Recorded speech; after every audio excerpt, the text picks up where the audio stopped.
If you study events long enough, individual moments fade and underlying systems come to light. Most true crime stories focus on an individual, an outcome, and a motive. But the story we are examining tonight is different. The killer isn't a person, it is a legal entity. The weapon isn't a knife, it is 80 years of classified psychiatric research. The objective is sustained psychological transformation rather than a single endpoint. We often think of Outlast as a series of isolated nightmares. An asylum in Colorado, a cult in the desert, a testing facility in the Cold War. But when you arrange the documents chronologically, when you stack the patient files next to the budget reports, a different picture emerges. This isn't a ghost story. It is a documented history of the Murkoff Corporation, spanning from the dying days of the Third Reich in 1938 to the modern era. This video explores fictional violence, psychological manipulation, and institutional horror from the Outlast series, presented for analysis and interpretation. It starts in a Nazi laboratory, where a scientist discovered that human consciousness could be weaponized if you broke it in precisely calibrated ways. That research was smuggled into America, not despite being developed through extreme abuse, but because of it. Because war crimes conducted under enemy flags become valuable intelligence assets once you relabel them. The techniques were refined by agencies desperate for Cold War advantages, then privatized by a corporation that recognized you could profit from human suffering if you called it research, and buried it under classification. Across 85 years, thousands of people were systematically destroyed in programs that adapted and evolved with each failure, learning not to stop but to hide better. This is analytical commentary and critical interpretation of Outlast's thematic exploration of institutional violence. The games use fictional horror to examine real patterns, how bureaucracies launder evil, how consent gets manufactured, how vulnerable populations become experimental material. If you enjoy this content, drop a comment and let me know. Also, feel free to suggest topics for me to make future videos on. Now get comfortable, lower the lights, and let's open the case file. Chapter 1. The Scientist Who Survived His Own Crimes. Rudolf Gustav Wernicke was born in Germany in 1918, which means his formative years occurred during the Weimar Republic's collapse and the Nazi Party's rise. This timing matters. He came of age in an environment where scientific methodology was being actively decoupled from ethical constraints, where human experimentation was being legitimized through appeals to national necessity, where entire populations were being legally reclassified as subhuman to make them available for research that required disposable subjects. The psychological mechanism that allows someone like Wernicke to emerge isn't individual sadism, it's institutional permission. You don't need scientists who enjoy torture. You need systems that tell scientists their curiosity matters more than their subjects' humanity, that reframe inflicting suffering as advancing knowledge, that provide career advancement for researchers willing to pursue questions others find unconscionable. Once that permission structure exists, you'll find plenty of people willing to work within it, not because they're uniquely monstrous, but because they're ambitious, curious, and operating in environments where the most unethical research receives the most resources and recognition. By September 1938, Wernicke was conducting experiments for the Third Reich that Berlin reports assessed as sufficiently promising to warrant continued funding. The exact nature of his work wouldn't surface in public documentation for decades, but the theoretical framework was already formed. Wernicke believed consciousness wasn't inseparable from biology. He theorized that extreme psychological states, the moments when the mind confronts its own dissolution, created conditions where awareness could be forced outside its normal substrate, where thoughts could control matter without the intermediary of a body. This sounds like pseudoscience, and It should have been. But Wernicke had access to something most researchers developing fringe theories don't have: unlimited human subjects he could torture to death while documenting results. That's the uncomfortable truth about atrocity-based research. Sometimes it produces real findings, not because the underlying theory was sound, but because sheer volume of human experimentation eventually generates data that looks like patterns. You torture enough people in enough ways while monitoring their physiology, you'll observe phenomena that conventional ethical research would never encounter, because ethical research doesn't push human consciousness to the specific breaking points Wernicke was targeting. His primary tool was called the morphogenic engine, a device that forced subjects into prolonged lucid dream states while simultaneously exposing them to engineered nightmares, calibrated to destroy psychological defenses. No physical torture required. You're trapped in your own mind, fully conscious, unable to wake up. Someone's been studying your case file. They know which childhood memory still makes your stomach drop. They know what you see when you can't sleep, and they've built scenarios from that knowledge. The body stays mostly intact, which means tomorrow they'll do it again. You get just enough recovery time to be coherent. Then back under, again and again, until your mind starts doing things minds aren't supposed to do. June 1943. Spontaneous bleeding. No wounds, no physical cause. Just blood appearing from inside subjects' bodies while they remained strapped to the engine. Others developed tumors that autopsy revealed were composed of pure lead. Not tissue with lead contamination, but actual elemental lead, somehow constructed through biological processes that shouldn't exist. The bodies were rewriting fundamental rules. Human consciousness under inescapable trauma does strange things. There's a documented phenomenon in extreme abuse cases where victims describe dissociation so severe they feel like they've left their bodies, like they're watching events happen to someone else. That's not mystical. It's a neurological protection mechanism where the brain prioritizes psychological survival over maintaining coherent first-person perspective. What Wernicke was doing was weaponizing that mechanism, forcing consciousness into dissociative states so extreme that subjects' sense of self began to fragment across physical boundaries that normally contain individual awareness. He called his project Walrider, Germanic folklore's nightmare rider, entities that sit on sleeping victims' chests, inducing paralysis and terror. The name reveals what Wernicke understood about his own work. He wasn't creating super soldiers or intelligence assets. He was creating something that occupied the space between consciousness and physical form, that manifested through host bodies but existed partially independent of them, that spread suffering the way infections spread through populations. Here's what makes Wernicke's trajectory particularly disturbing. When World War II ended with Germany's defeat, his research should have died with the Third Reich. War crimes tribunals were prosecuting Nazi scientists whose experiments killed and traumatized thousands. Wernicke's documented body count and his methodological sadism should have guaranteed execution.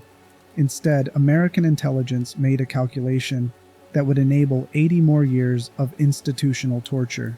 They decided that whatever atrocities Wernicke committed were less important than what he knew.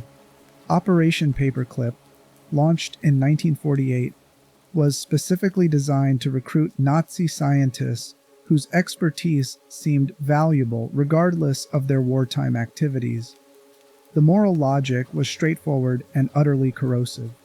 These scientists had committed atrocities in service of enemy interests.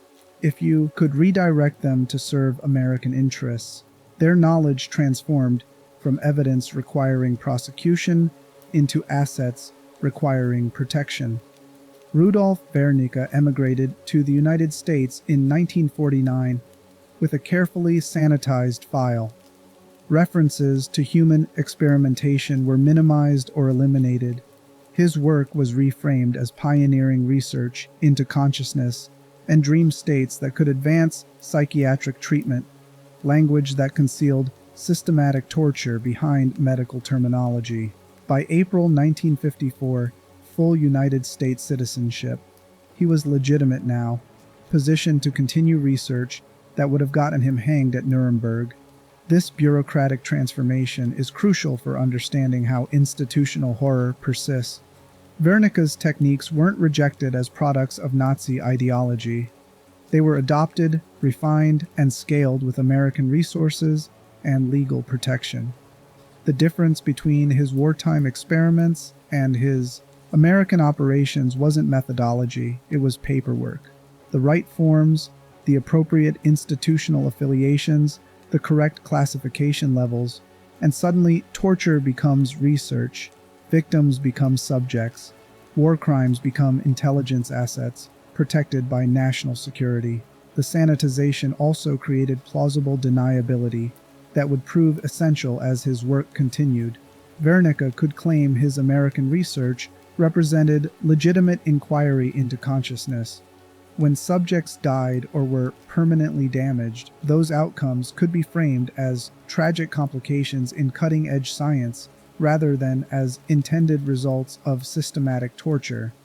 The institutional protection didn't just shield him from prosecution, it created frameworks where his methodology could continue indefinitely, protected by classification systems that treated human suffering as state secrets. His research required facilities, substantial funding, and most importantly, access to populations of people whose suffering wouldn't trigger investigations. He needed institutional partnerships that could provide these resources while maintaining the legal architecture protecting everyone involved. That's where Murkoff Corporation enters the timeline. And that's where we see how private enterprise recognized that consciousness manipulation wasn't just an intelligence asset. It was a potential profit center if you could develop applications beyond government contracts. Chapter 2. The Corporation that Weaponized Liability.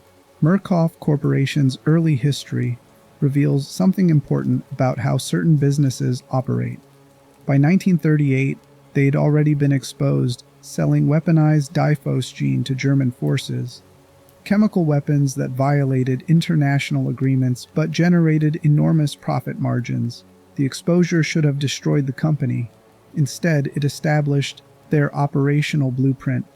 Murkoff learned they could survive scandals if they had sufficient legal resources to manage consequences, if they operated in regulatory gray zones where enforcement was weak, if they cultivated relationships with government agencies that would provide protection in exchange for services. This is the corporate psychopathy model that criminologists have documented across industries.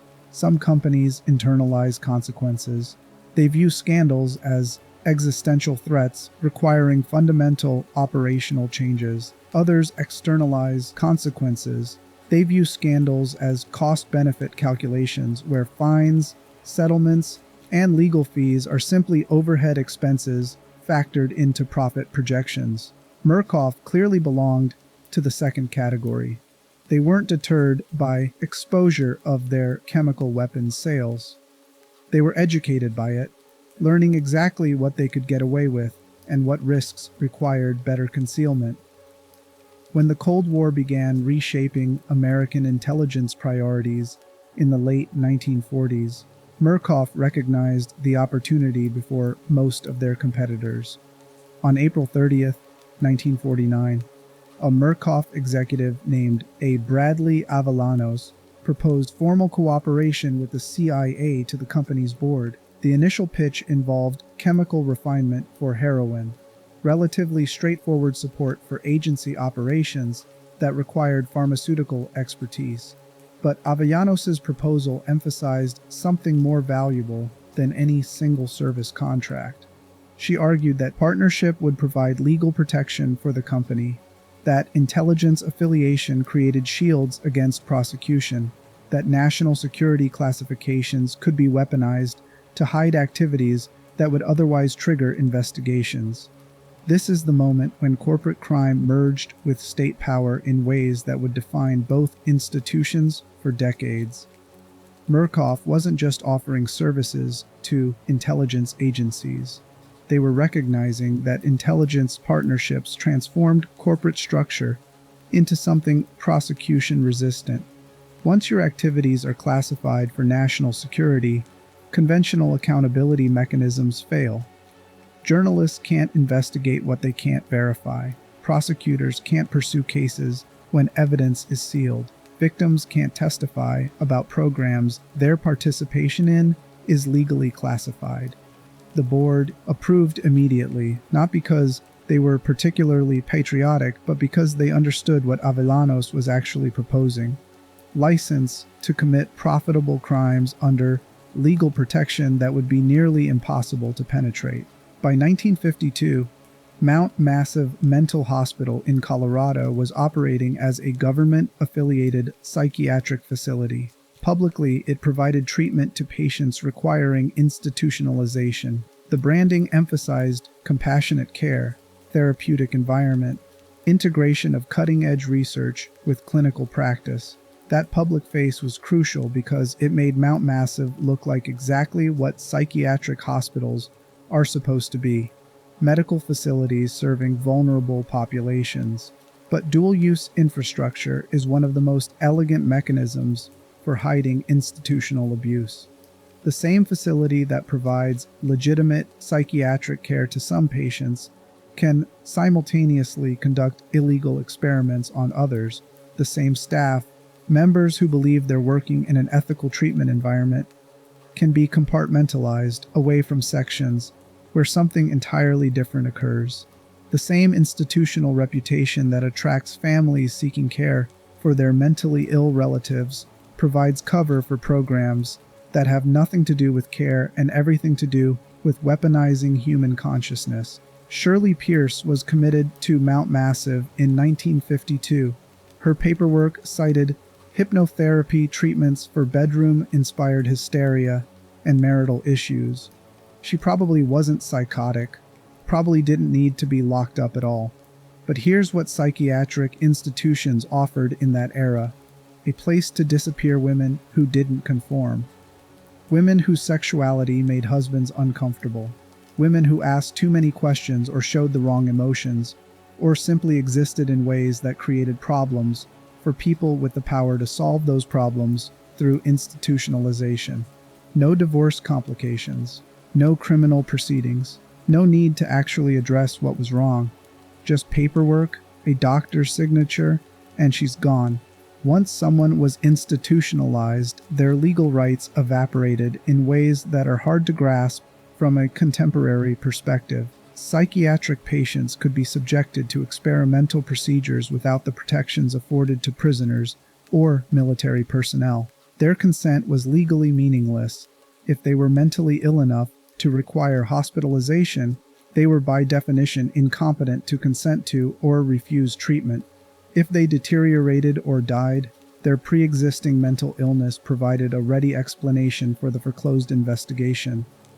And families who'd committed relatives to institutional care rarely questioned medical authority, having already delegated decision-making to professionals they'd been socialized to trust.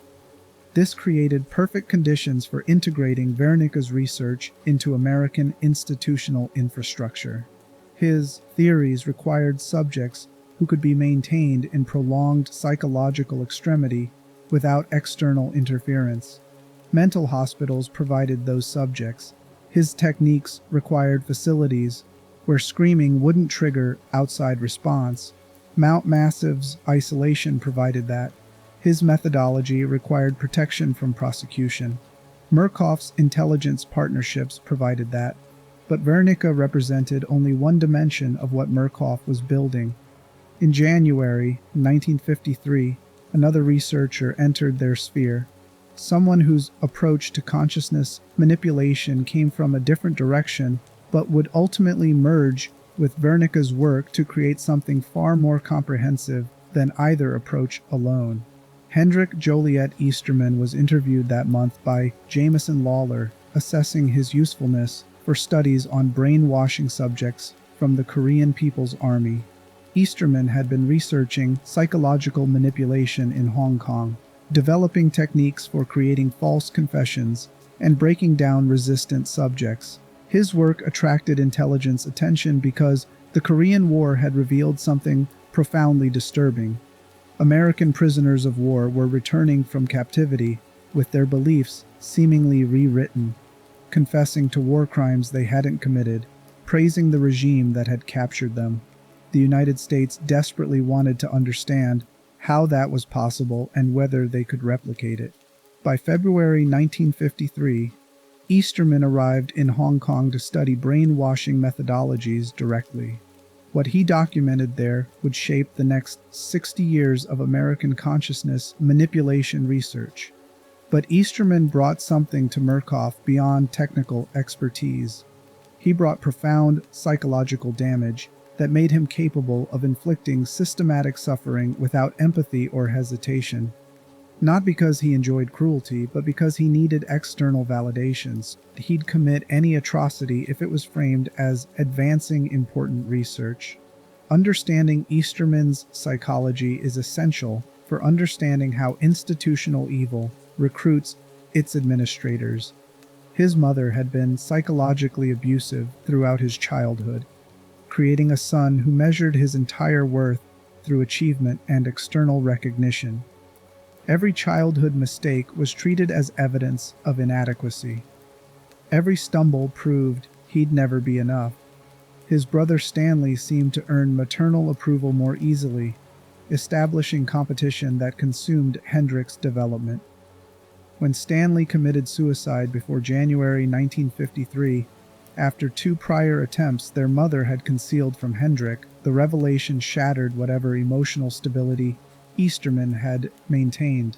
Most people processing that level of childhood trauma either seek therapeutic help or, at minimum, recognize that their mother's abuse damaged them. Easterman did neither. Instead, he internalized his mother's judgment as an accurate assessment, concluding that he needed to achieve more, prove more, matter more. His brother's death became further evidence that Hendrik wasn't worthy of being kept informed about family crises, which meant he needed to become important enough that excluding him from anything would be unthinkable. This psychological profile made Easterman perfect for programs requiring systematic human destruction. He was brilliant enough to develop sophisticated techniques. He was damaged enough to apply those techniques without moral resistance. He needed institutional validation so desperately that he'd torture hundreds of people if it meant receiving recognition from authority figures.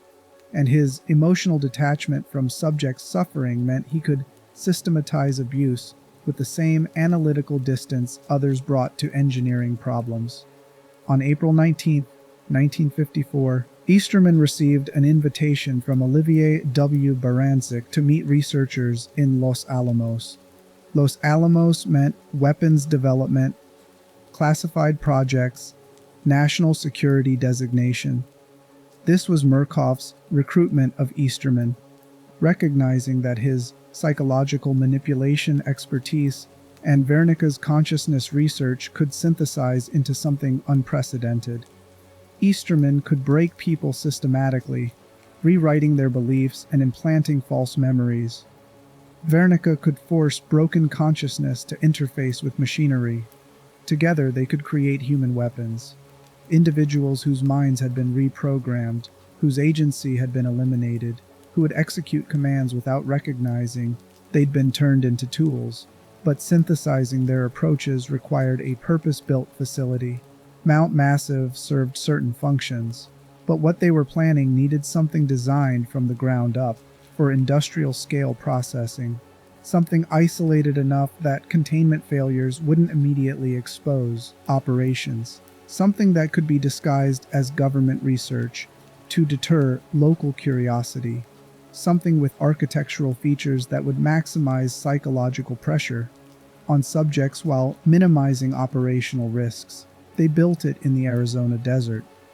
They called it Sinyala, and the programs conducted there between 1955 and 1960 would process hundreds of people through systematic destruction, so comprehensive that survivors would spend the rest of their lives unable to articulate what happened to them. Not because they'd forgotten, but because the experience had been designed to resist coherent narrative, to fragment memory in ways that made testimony sound like delusion rather than accurate accounting of institutional torture. The program's name revealed its purpose: Project Lathe. A lathe shapes raw material through sustained pressure and rotation, removing everything that doesn't conform to desired form. Easterman wasn't trying to educate subjects or enhance their capabilities. He was trying to erase who they were and rebuild them as something that would serve institutional purposes without retaining enough autonomous will to resist or question. And the people selected for this process would never understand what was being done to them until their minds had been so thoroughly rewritten that accurate understanding became impossible. Chapter 3: The Desert and the Architecture of Erasure. The Sinyala Facility's construction began in 1955 in the Arizona desert, specifically chosen for its capacity to swallow sound and discourage accidental discovery. The location selection reveals sophisticated understanding of how geography enables institutional abuse. You need isolation, but not so extreme that supply logistics become impossible. You need to be far enough from population centers that screaming won't trigger calls to authorities, but close enough to infrastructure that you can maintain the facility without drawing attention through unusual resource demands. The Arizona desert provided that balance, vast enough to hide operations, developed enough to support them. The facility itself was the architectural embodiment of Easterman's theories about psychological control. Partially underground to avoid aerial observation, constructed with environmental manipulation capabilities that could affect consciousness without subjects recognizing they were being manipulated. The ventilation system could deliver aerosolized pharmaceuticals. The lighting could be adjusted to disrupt circadian rhythms. The acoustic properties could amplify or deaden sound depending on operational requirements. Every element served dual purposes. Easterman arrived with comprehensive plans. His theory required identifying specific psychological profiles he termed charisma, a deliberately misleading word that didn't refer to personal magnetism but to particular combinations of suggestibility, trauma-based adaptive responses, and ego fractures that created programming vulnerability. The underlying logic was simple and utterly callous. If someone's sense of self is already compromised by earlier damage, if their defensive structures are weakened by trauma or neglect, you can leverage those existing vulnerabilities to rewrite their consciousness with less resistance than you'd encounter trying to break psychologically healthy individuals. This is predator logic applied at institutional scale. Individual predators target victims they assess as vulnerable, isolated, unlikely to be believed if they report abuse. Institutional predators do exactly the same thing, just with more sophisticated screening tools and legal frameworks that provide cover. The fact that Lathe specifically sought out people damaged by prior trauma reveals that Murkoff and Easterman understood they were committing atrocities. You don't specifically target the already wounded unless you recognize that what you're planning requires victims who'll be easier to break and less capable of mounting effective resistance. Murkoff's intelligence network identified violent offenders whose psychological evaluations suggested specific combinations, capable of intense brutality but also capable of forming cult-like loyalty to authority figures. These weren't random criminals. These were people whose psychology made them simultaneously dangerous and controllable if you could identify the right leverage points. Two subjects stood out immediately and would define the facility's entire trajectory. Leland Coyle, a police officer from Oklahoma with documented history of using electrical torture during arrests, and Phyllis Futterman, who'd be designated Mother Gooseberry, a disgraced children's show host whose dissociative disorder manifested through her ventriloquist puppet, Dr. Futterman, a crude representation of her abusive father. Here's what's crucial to understand about why these specific individuals were selected. They weren't chosen despite being violent. They were chosen because their violence had particular psychological architecture that Easterman believed could be channeled productively. Coyle had been a soldier at the Battle of Okinawa in World War II, returning home with combat trauma that was never adequately treated. He'd joined the police force in Blackwell, Oklahoma in 1947, and his badge immediately transformed into license for sadism that institutional protection mechanisms prevented consequences for. The pattern criminologists document in law enforcement abuse cases illuminates what Coyle represented. Most officers who commit excessive force do so episodically. Stress responses, poor training, individual failures of judgment.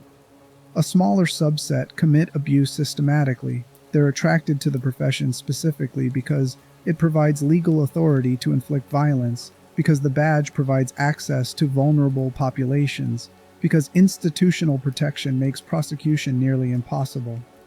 Coyle belonged to this second category. He wasn't a good cop who occasionally made mistakes. He was someone who'd found career path that aligned with his psychology, where sadism became job performance and torture became interrogation technique. Murkoff approached him in 1956, not with threats, with an offer. Come to Sinyala, do everything you've been doing in Blackwell interrogation rooms, but without the paperwork, without the risk that some victim's family might have enough resources to make your life difficult, without even the minimal constraints a police badge imposes. Your violence becomes research data. Your techniques become classified methodologies. And instead of worrying about internal affairs, you'll have institutional authority actively encouraging you. Coyle accepted immediately. You don't need to create sadists from scratch. They're already out there, working jobs that let them hurt people within acceptable parameters. You just offer them a version of the same job, with the parameters removed. They'll recruit themselves. Mother Gooseberry's recruitment followed different mechanics but reached the same destination. Phyllis Futterman's childhood abuse had been so severe and sustained that her mind could only survive by fragmenting into separate personalities, each designed to handle specific, unbearable experiences. By adulthood, Phyllis barely existed as a coherent identity. Instead, multiple personas controlled her behavior depending on environmental triggers. As Mother Gooseberry, Phyllis expressed twisted maternal instincts through violence against anyone perceived as threatening her children. Dolls and mannequins her fractured mind treated as real. Her puppet, Dr. Futterman, became the voice of her abusive father's cruelty. She'd built a cult following at her Futterland studios before a police raid in 1955 led to her arrest and life sentence in a Philadelphia prison.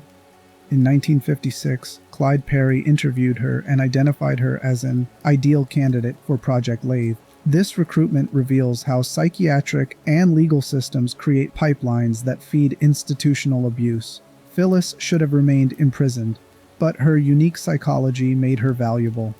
The legal system prefers clear categories: competent defendants who can be punished, or incompetent defendants who can be indefinitely hospitalized. Cases like Phyllis, where someone is clearly psychotic but also clearly dangerous, create administrative headaches. Prosecution is difficult because proving criminal intent is complicated when the defendant's mind operates through multiple personalities with different levels of awareness. But simply releasing someone who's killed multiple people isn't viable either. Merkoff offered a solution that seemed to serve everyone's interests. They'd take Phyllis into a secure facility where she'd receive specialized treatment while being studied. The legal system got a dangerous person removed from society, without the complications of trial. Phyllis's family, if she had any remaining, got her place somewhere that claimed to be therapeutic rather than purely punitive.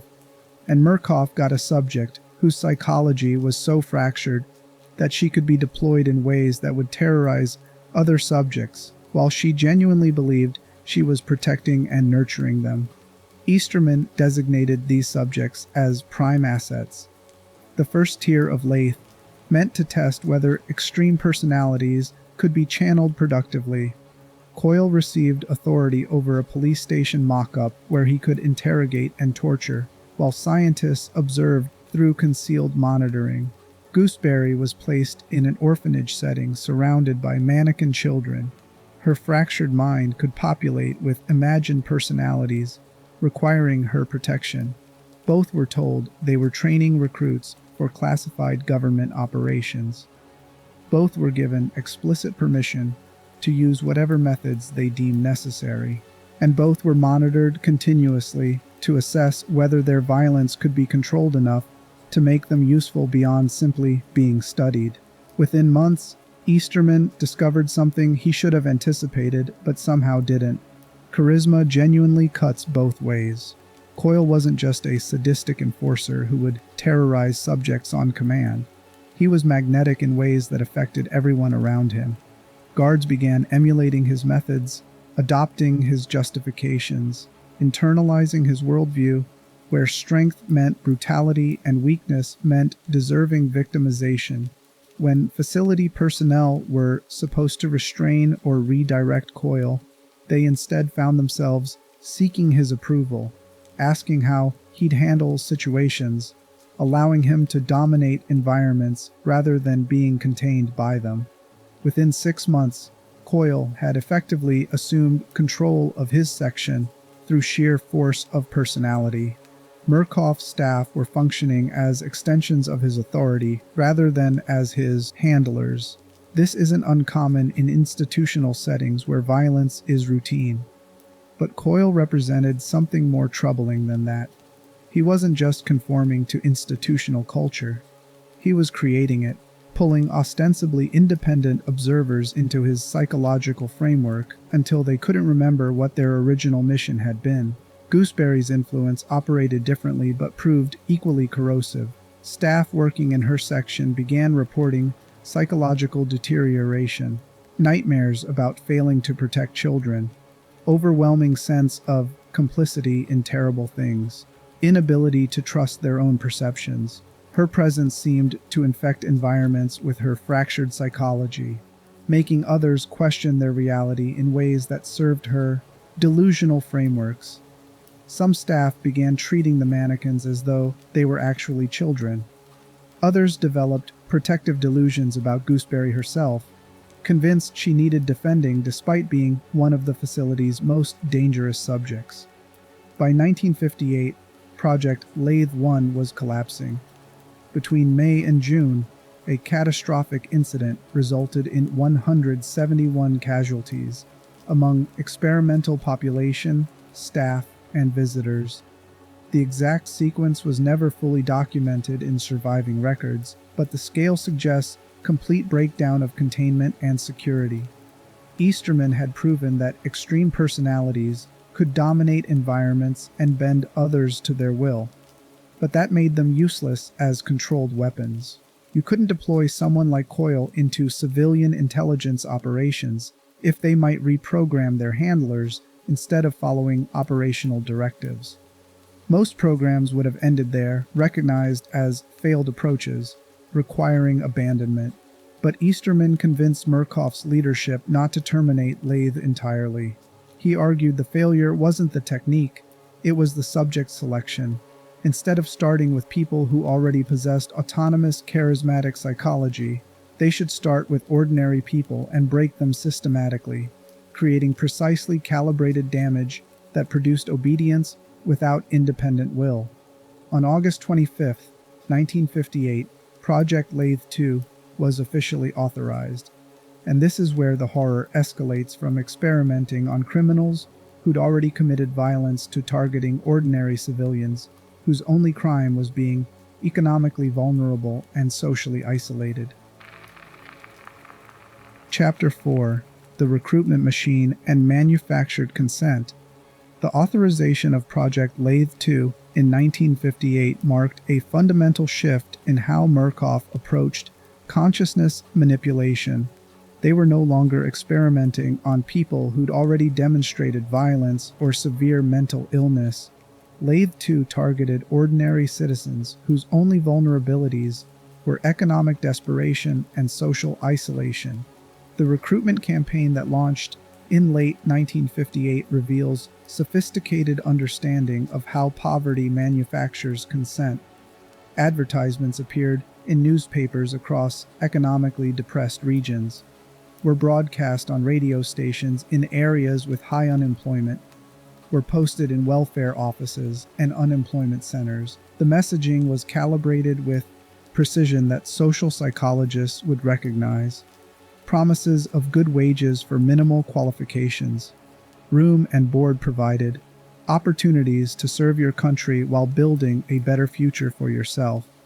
These ads exploited something criminologists call coerced voluntarism, a state where technically you're choosing to participate, but the alternatives have been so thoroughly constrained that calling it choice becomes semantically meaningless.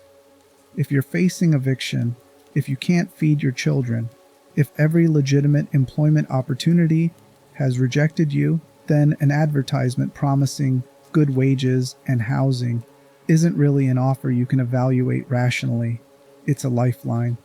And people drowning don't interrogate the hands pulling them from the water. The ads never mention Merkoff by name. They used front companies with deliberately official-sounding designations: American Behavioral Research Institute, National Psychological Health Initiative. This naming strategy deserves analysis because it reveals how institutional predation camouflages itself. These names signal government affiliation without explicitly claiming it, suggest medical legitimacy without being verifiable, sound established and trustworthy without being searchable in any registry that might reveal their shells, with no history beyond the addresses listed in the advertisements. Applicants were screened for specific profiles that Easterman had developed based on Lathe 1's failures. He wanted people with few close relationships, not because isolated people are somehow defective, but because socially isolated individuals can disappear for months without triggering sustained investigation.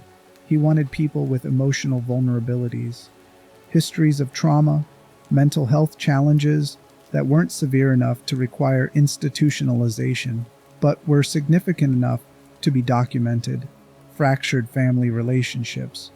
He wanted people whose circumstances meant prolonged absence, wouldn't immediately raise alarms, drifters, people estranged from families, immigrants whose documentation status made them unlikely to report abuse to authorities.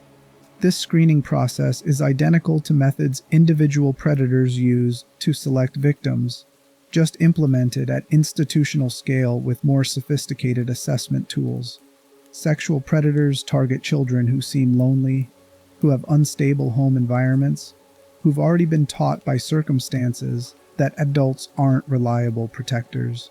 Financial predators target elderly people who are isolated, who have cognitive vulnerabilities, whose families aren't actively monitoring their affairs.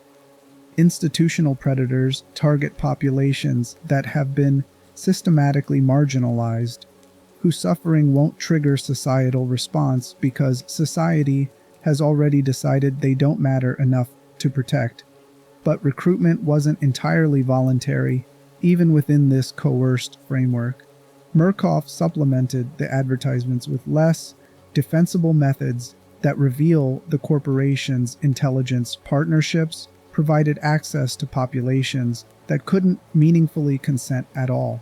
They cultivated relationships with judges who could offer criminals choices between full prison sentences or volunteering for programs that promised early release. They worked with psychiatric hospitals that could transfer treatment-resistant patients to specialized facilities that claimed to offer experimental therapies.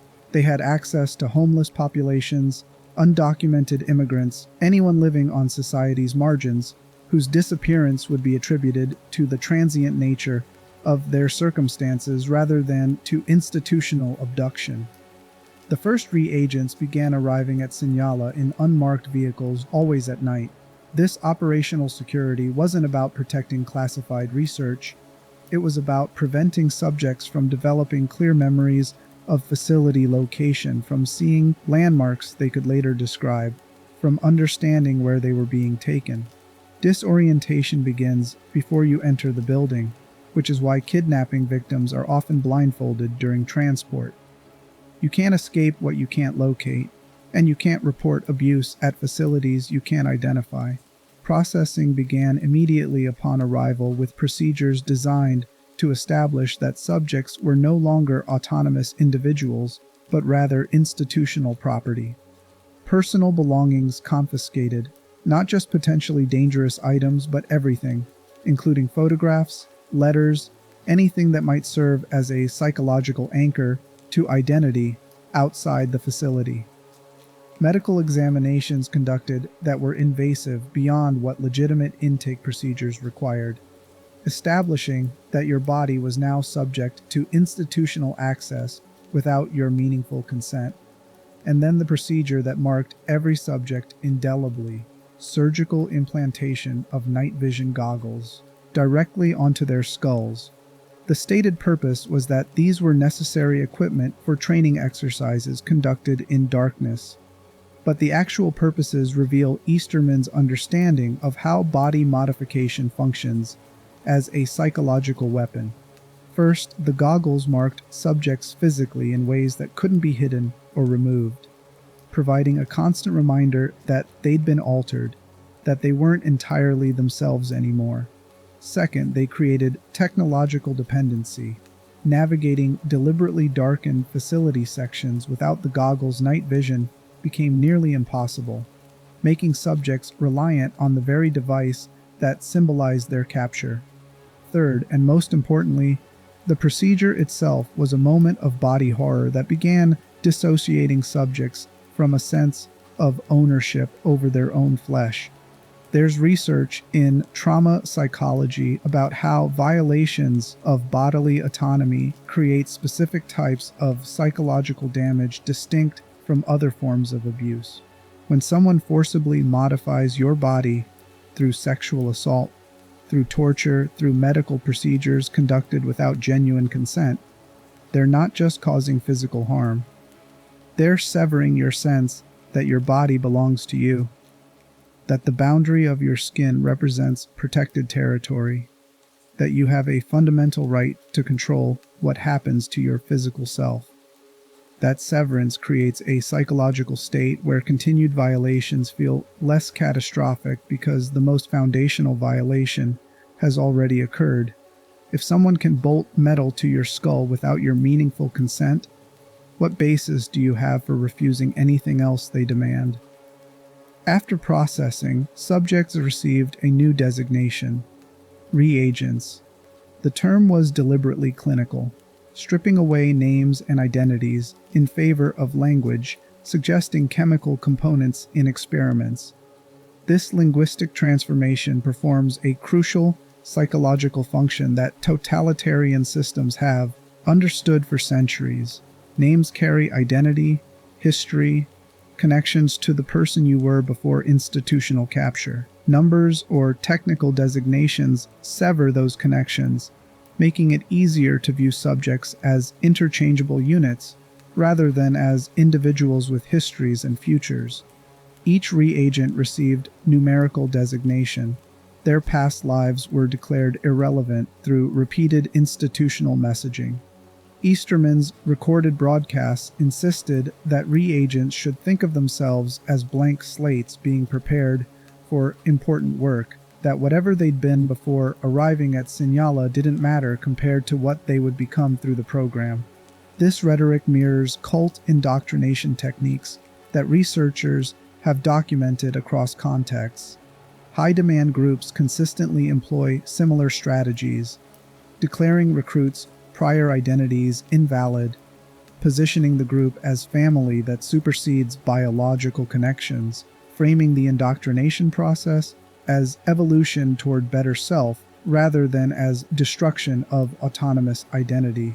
Easterman was applying these techniques with pharmaceutical and technological enhancement, using drugs to make subjects more suggestible and architectural features to make resistance physically exhausting. The processed reagents were then introduced to the facility's centerpiece, the sleep room. Easterman had borrowed the concept from Dr. Ewan Cameron's experiments at the Allen Memorial Institute in Montreal during the 1950s, where psychiatric patients seeking treatment for anxiety or depression were subjected to induced comas lasting weeks, while recorded messages played on loops through speakers hidden beneath their pillows. Cameron believed he could erase damaged psyches and rebuild them from scratch, turning human consciousness into something that could be wiped clean and reprogrammed like machines. His technique didn't work as therapeutic intervention. Patients emerged catastrophically damaged, unable to recognize family members, stripped of memories and skills they'd possessed before treatment. But it did demonstrate something valuable for consciousness manipulation programs. Prolonged exposure to authority figures' voices during states of reduced consciousness creates susceptibility to suggestion that persists after subjects regain full awareness.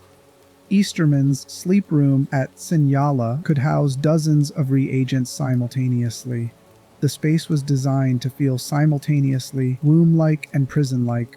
Soft lighting and comfortable beds suggested care and rest, but absence of windows, clocks, or any method for orienting yourself to the external world established that you were completely cut off from reality outside institutional control. This architectural ambiguity serves a specific function. If the environment felt purely hostile, subjects might maintain psychological defenses and oppositional identity. If it felt genuinely nurturing, subjects might relax completely. But the combination, comfort and confinement, care and control, creates cognitive dissonance that prevents subjects from developing a stable understanding of their situation. Hidden speakers played Easterman's voice on constant loops. The broadcasts were masterfully manipulative, drawing on his psychology background to construct messages that worked on multiple levels simultaneously, who praised their courage for volunteering, who assured them that temporary discomfort would lead to permanent improvement. The tone was warm, paternal, individually addressed despite being recorded messages that hundreds of people would hear. "You're doing so well. I'm proud of your progress. You're becoming something extraordinary." But underneath that surface messaging ran a darker subtext that worked on subjects' semi-conscious awareness. "Trust me. Surrender your judgment to mine. Don't question what happens in the trials because I understand things you can't comprehend yet. Your suffering has meaning that I define. Resistance is pointless because I control everything, including whether your experience feels unbearable or manageable." Between broadcasts, reagents were dosed with pharmaceuticals that Murkoff's chemical division had developed specifically for this program. The compounds weren't conventional psychiatric medications. They weren't treating symptoms of mental illness. They were inducing vulnerability to programming through multiple simultaneous mechanisms, enhanced suggestibility by disrupting neurological processes that normally filter incoming information and compare it against existing beliefs, impaired memory formation, creating temporal disorientation where subjects couldn't clearly recall how long they'd been at the facility, or distinguish between events separated by days versus months, induced mild hallucinatory states that blurred lines between perception and imagination, making subjects question whether their experiences were objectively real or subjectively constructed. And crucially, the drugs created physical dependency.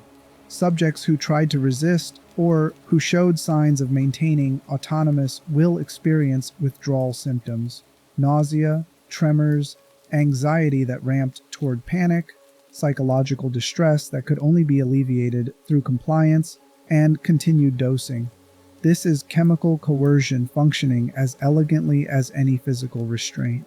You don't need guards forcing subjects to participate if their own bodies punish resistance more effectively than any external threat could.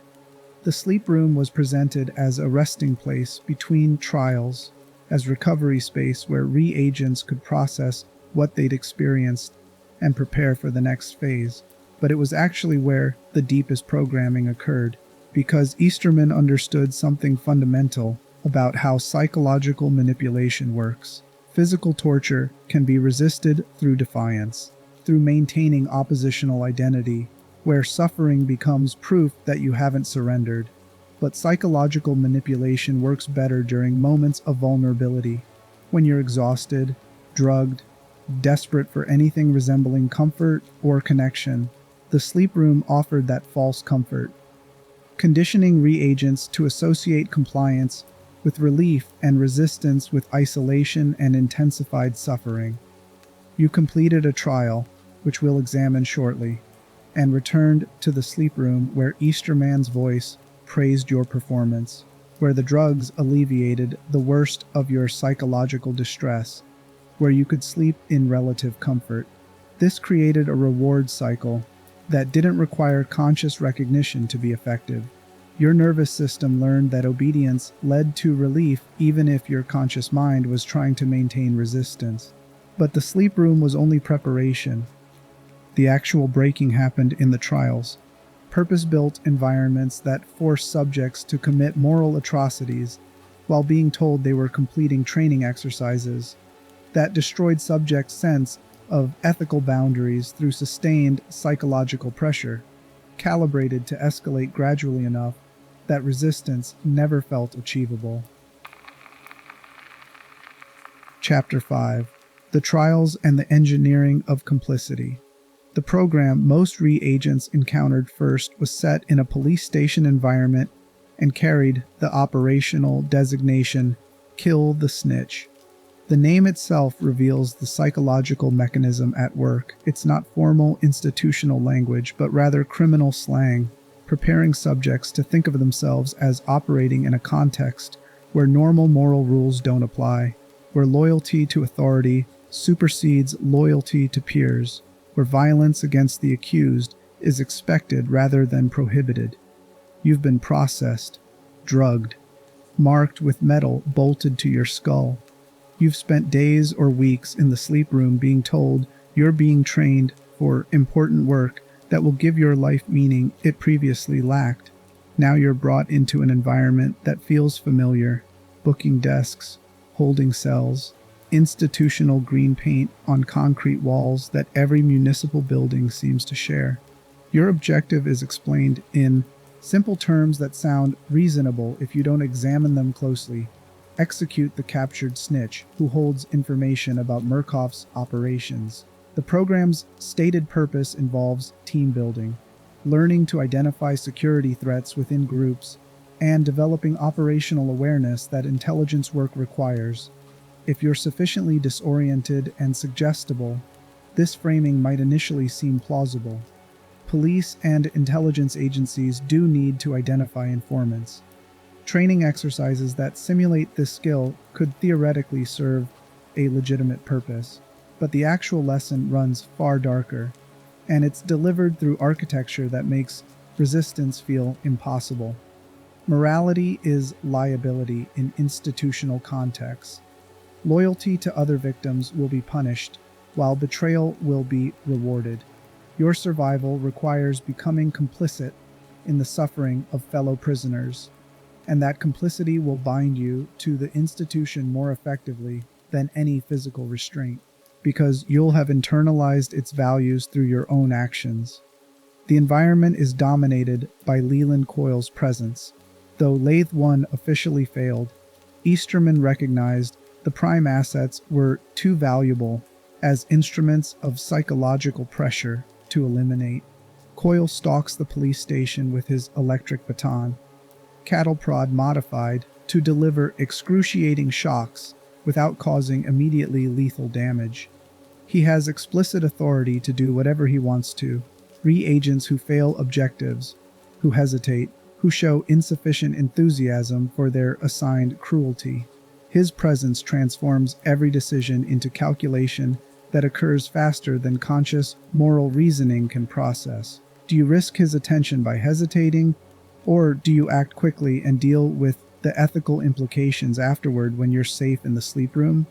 Most people choose the second option because immediate physical threat overrides abstract moral concern, which is exactly why the trial is designed this way. You're not being given time to think through the implications.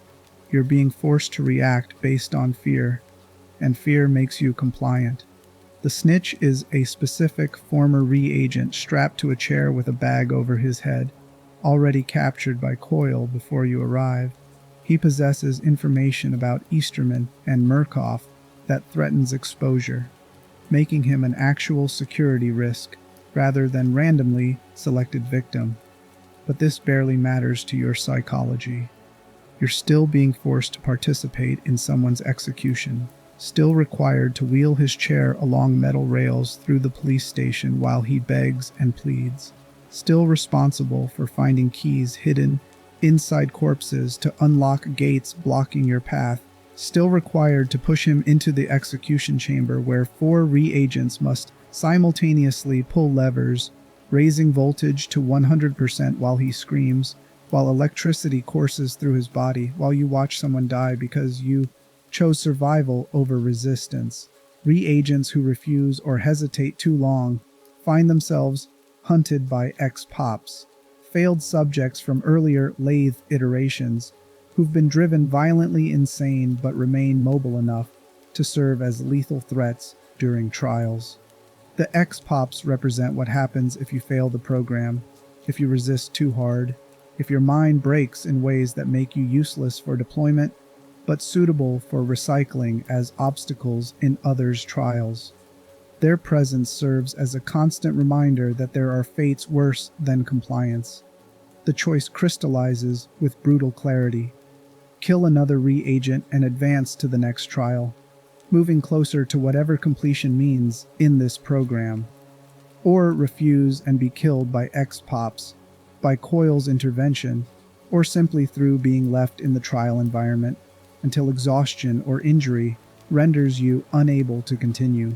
Most reagents choose to kill, and that choice, that moment of deciding another person's life matters less than your survival, becomes the foundational architecture of your reprogrammed consciousness. Because once you've committed murder, once you've betrayed someone who was in identical circumstances to you, once you've actively participated in the system destroying both of you, the psychological cost of continued resistance escalates exponentially. There's a concept in social psychology called the sunk cost fallacy, where people continue investing in failing endeavors because they've already invested so much that abandoning the effort feels like admitting those prior investments were wasted. Moral compromise functions similarly. If you've already killed once, if you've already crossed the line you thought you'd never cross, then maintaining that it was necessary or justified becomes psychologically easier than acknowledging you murdered someone for no legitimate reason. And if you've already murdered once, what's murdering twice? If you've already betrayed fellow victims, why resist the next betrayal? The trial creates a self-reinforcing cycle of complicity where each atrocity makes the next one feel less catastrophic because you've already committed yourself to the framework justifying it. Easterman understood this mechanism and designed every trial to exploit it.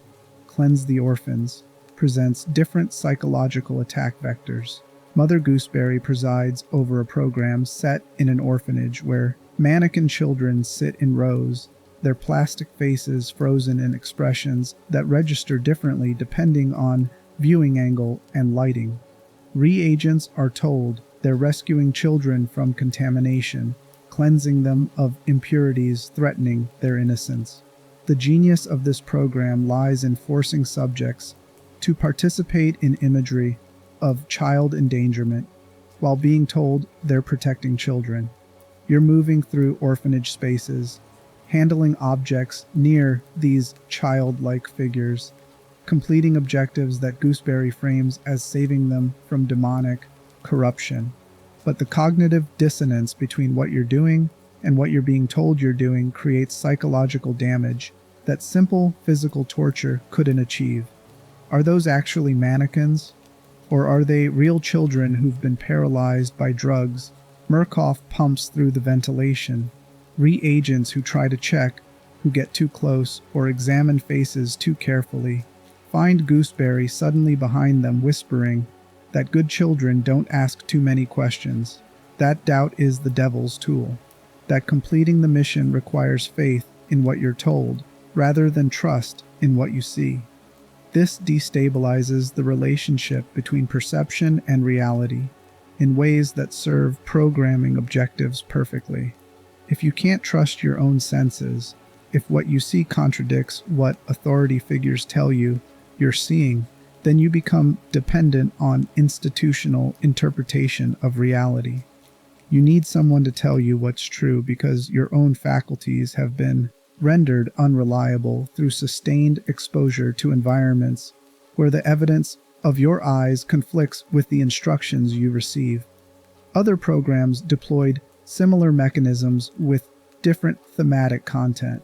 The Fun Park forced reagents to compete in challenges where failure meant watching other subjects killed in machinery designed to look like amusement park attractions, roller coasters that malfunction catastrophically, carnival games where the prizes were avoiding dismemberment.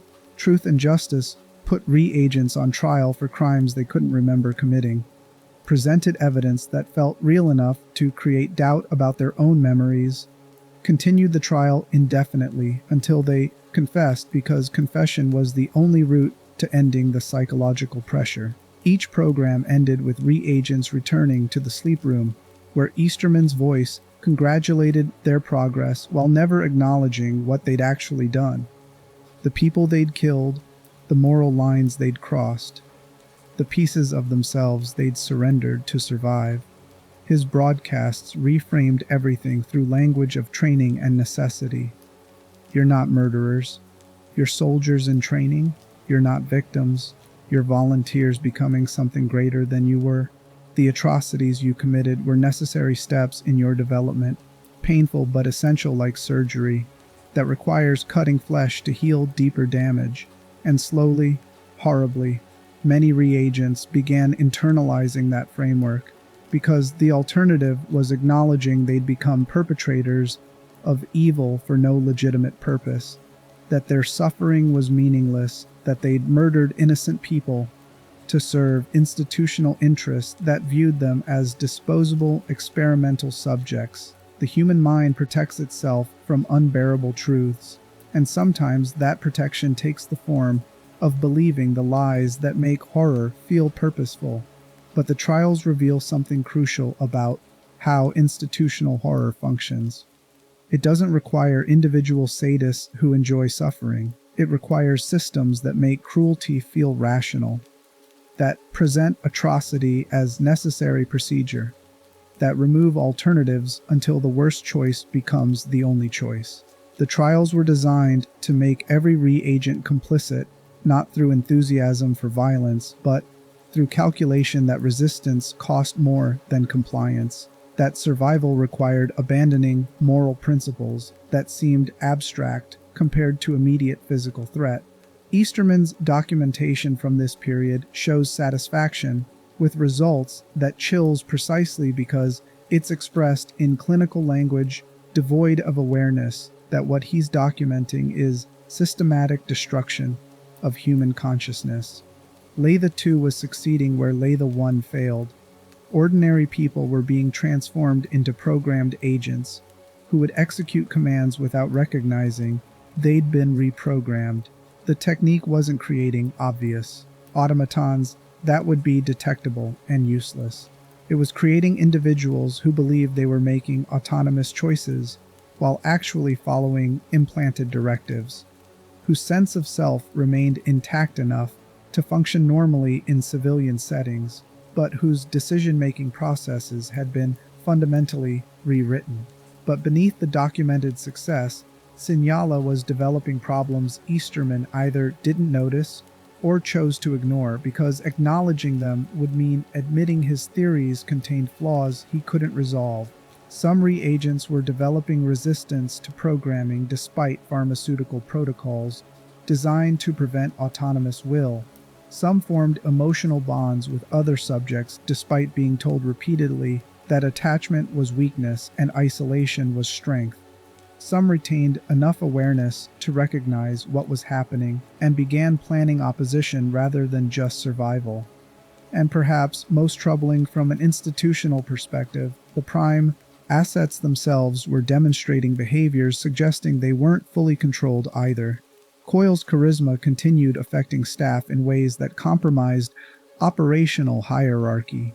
Gooseberry's fractured psychology seemed to infect environments rather than being contained within her designated program space. The other prime assets, Franco Barbie with his empty-eyed mechanical cruelty, Sister Lily with her incomprehensible religious violence, the Crest twins, whose shared consciousness felt like single predatory intelligence operating through two bodies, were effective at breaking subjects, but required constant monitoring to prevent them from breaking things Murkoff didn't want broken. The fundamental problem Easterman never adequately addressed was what would happen to programmed reagents after release. Lathe 2's purpose was creating sleeper agents who could be deployed into civilian life and activated through trigger phrases when operations required their participation. But that meant releasing people who'd been systematically traumatized, who'd committed murders under institutional direction, who'd been chemically and psychologically manipulated for months or years. Would their programming remain stable without continued pharmaceutical reinforcement? Would they remember what had been done to them clearly enough to seek help or expose the program? Would the trigger protocols even work outside controlled facility, environments where every variable could be managed? Easterman's documentation suggests he believed the combination of drug-induced memory gaps, psychological conditioning that reframed trials as training, and activation protocols embedded deep enough to precede conscious awareness would prevent problems. Released reagents would experience their time at Sinyala as a hazy period of classified government service. They'd carry fragmented memories that didn't cohere into narratives they could share meaningfully. And they'd carry activation codes in their consciousness like buried landmines, waiting to detonate when Murkoff decided to trigger them. The reality would prove far more complicated, far more catastrophic, and far more resistant to institutional control than any of Easterman's projections suggested was possible.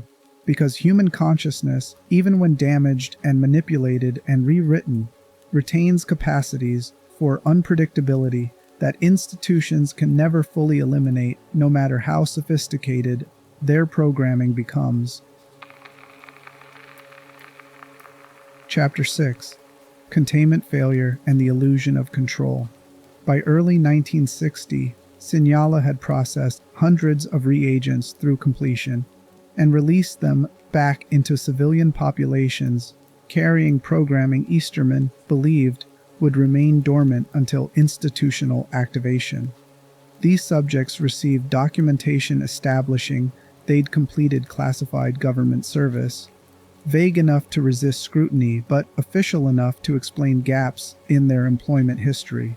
They received enough money to prevent an immediate financial crisis that might drive them toward behaviors that would draw attention, and they received instructions to resume normal lives without discussing their experiences, instructions backed by classification warnings that made sharing information seem both unpatriotic and legally dangerous. Some managed exactly that trajectory. They reintegrated into society, found employment, established relationships, appeared to function normally despite months or years of institutionalized torture. Their programming remained intact and hidden, waiting for triggers that in many cases would never come because Murkoff's operational requirements didn't materialize as projected. These are the success stories from institutional perspective. Victims who remained functional enough to avoid detection while being damaged enough that activation protocols would theoretically work if ever deployed. But others deteriorated rapidly in ways that revealed fundamental flaws in Easterman's theories about consciousness manipulation. The pharmaceutical dependency created at Sinyala couldn't be maintained without continued access to specific compounds that weren't available through conventional medical channels. Withdrawal produced symptoms ranging from severe anxiety to full psychotic breaks. Some released reagents sought psychiatric help, trying to explain experiences they couldn't articulate coherently because memory gaps and conditioning left them with fragments rather than narratives. Their accounts, government facility in desert, torture framed as training, machines bolted to skulls, programs where they were forced to kill other subjects, sounded exactly like paranoid delusions rather than accurate testimony about classified programs. Most psychiatric professionals who encountered these individuals prescribed antipsychotic medications that didn't address the actual problem and dismissed their stories as systematized delusions common in certain presentations of severe mental illness. This is how institutional abuse protects itself without requiring active cover-up. The truth sounds too extreme to be credible. Anyone making accurate claims about what happened at Sinyala was automatically categorized as mentally ill, which made their testimony legally and socially worthless. The very extremity of what was done to them became a shield preventing exposure because describing reality accurately triggered disbelief that was more powerful than any evidence they could provide. A handful of clinicians recognized something genuinely wrong had occurred, that their patients' accounts contained too much internal consistency, too many verifiable details, too much obvious trauma to dismiss as pure fabrication. But without corroborating evidence, without ability to locate facilities patients described, without institutional support for investigating claims about classified government programs, these clinicians could offer sympathy but not meaningful intervention. Some tried reporting to authorities, discovering that law enforcement and regulatory agencies had no framework for responding to allegations about consciousness manipulation programs that supposedly didn't exist. Some released reagents who couldn't access psychiatric care or whose treatment failed to stabilize them became violent. They'd been programmed through sustained exposure to environments where violence was necessary for survival, where killing was framed as completing objectives, where moral restraints had been systematically eliminated. When they experienced psychological distress in civilian life, flashbacks to trials, withdrawal symptoms, activation of partial programming that triggered violent impulses they couldn't contextualize. Some defaulted to patterns learned at Sinyala. They identified threats according to logic that made sense inside the facility, but was catastrophically inappropriate outside it. They responded with violence that felt defensive from their perspective but appeared unprovoked to observers. They killed people, sometimes people they had relationships with, sometimes strangers, sometimes in ways that partially replicated trial scenarios, as though they were still at Sinyala completing missions they couldn't remember receiving. These incidents created scattered law enforcement problems across the United States throughout the early 1960s. But without a centralized database connecting these cases, without recognition that they represented patterns rather than isolated incidents of individual pathology, each crime was investigated separately. Perpetrators who survived their arrests were institutionalized or imprisoned. Their accounts of government mind control programs were dismissed as attempts to establish insanity defenses, as exactly the kind of grandiose, delusional thinking that certain types of schizophrenia produce. Murkoff monitored these incidents carefully through intelligence partnerships that gave them access to law enforcement databases, ready to intervene if any investigation threatened to expose Sinyala's operations. But intervention proved unnecessary because the program's structure protected itself through incredibility. The truth was too elaborate, too similar to popular conspiracy theories, too inconsistent with how most people understood government and corporate operations to be taken seriously, even when described accurately. This creates insight about how institutional horror achieves sustainability. You don't need to actively suppress every witness if you've designed your operations to sound impossible when described truthfully. You don't need to kill everyone who might expose you if you've created conditions where exposure triggers disbelief more reliably than belief. Sinyala was protected not primarily through classification or legal mechanisms, but through the simple fact that what happened there exceeded what most people could accept as real. However, containment failures weren't limited to released reagents. The catastrophic collapse of Project Lathe 1 in June 1958 had already demonstrated that Murkoff's control was an illusion, a lesson the corporation ignored as it pushed toward the next phase. The most likely explanation, supported by fragmentary records that survived the incident, is that multiple forms of institutional failure converged simultaneously. Programming failed for a significant subset of reagents at once, possibly due to pharmaceutical protocol errors that left subjects inadequately medicated during trials. Prime Asset's autonomous psychology led them to act in ways that exacerbated chaos rather than containing it. Coyle might have seen the riot as opportunity to express violence without even minimal constraints. Gooseberry's fractured consciousness might have interpreted it as apocalyptic event requiring her to protect her children through mass killing.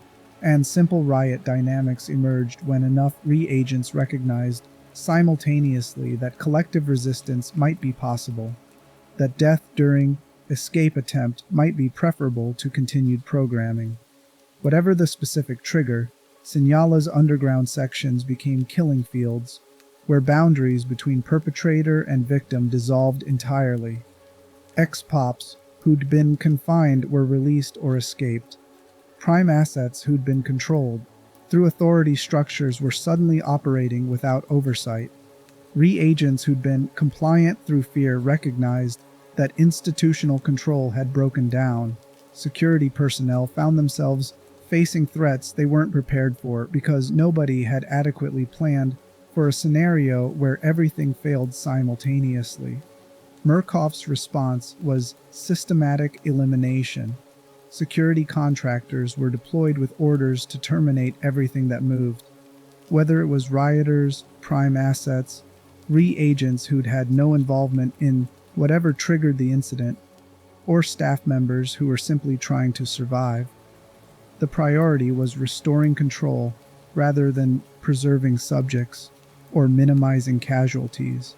Hundreds of people were killed during clearance operations that treated human beings as acceptable losses in service of protecting corporate interests and preventing exposure of classified programs. By June 1960, the facility had been cleared, cleaned, and assessed for continued viability. Murkoff's leadership made calculations about future investment that reveals how institutional logic operates. Lathe 2 had provided valuable data about consciousness programming. It had produced some successfully deployed sleeper agents who remained functional in civilian populations. But the program's casualty rates, both at the facility and among released subjects, suggested diminishing returns that made continued industrial-scale processing economically unjustifiable.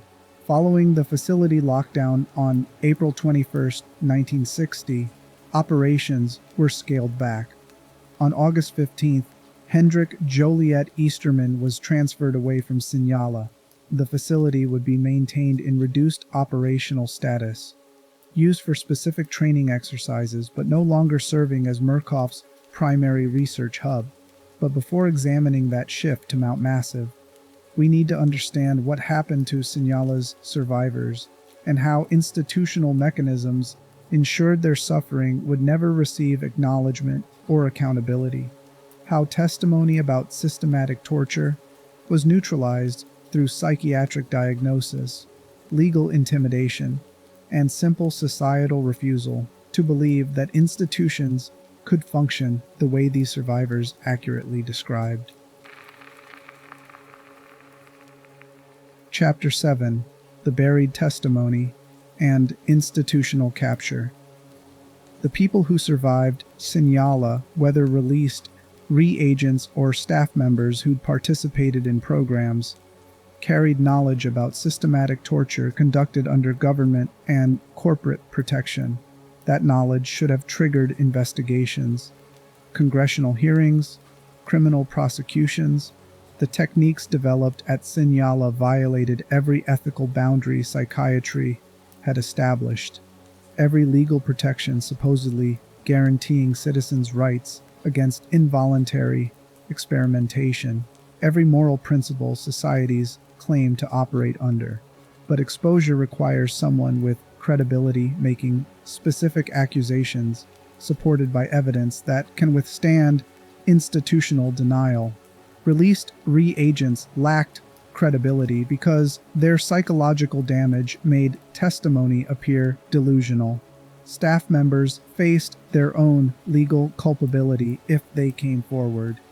Confessing participation in classified torture programs meant admitting to crimes that carried serious penalties, and Murkoff's institutional protection meant any investigation would encounter classification barriers justified through national security claims that made evidence legally inaccessible. One individual who would later attempt exposure was Jeremy Blair, though the exact timeline of how he became aware of Murkoff's operations remains unclear. What's documented is that by the early 2000s, Blair had become a high-level Murkoff executive, specifically overseeing facility, operations, and security at Mount Massive. The question of whether Blair entered Merkoff planning to reform it from within, or was recruited specifically because his psychology made him useful for administering brutal programs remains unresolved. What's certain is that knowledge of institutional abuse doesn't automatically translate to opposition. Sometimes it produces collaboration, either through genuine belief that the work serves necessary purposes or through recognition that resistance carries costs most people can't sustain. There's a documented phenomenon in abuse dynamics where victims sometimes seek proximity to their abusers, trying to understand what happened to them, trying to prevent others from being victimized, trying to regain sense of control by occupying positions similar to those their abusers held. Stockholm Syndrome is the most famous version, but the psychology is more complex than simple identification with captors. Sometimes victims genuinely believe they can reform institutions from within, that access to power will allow them to dismantle systems they once were destroyed by.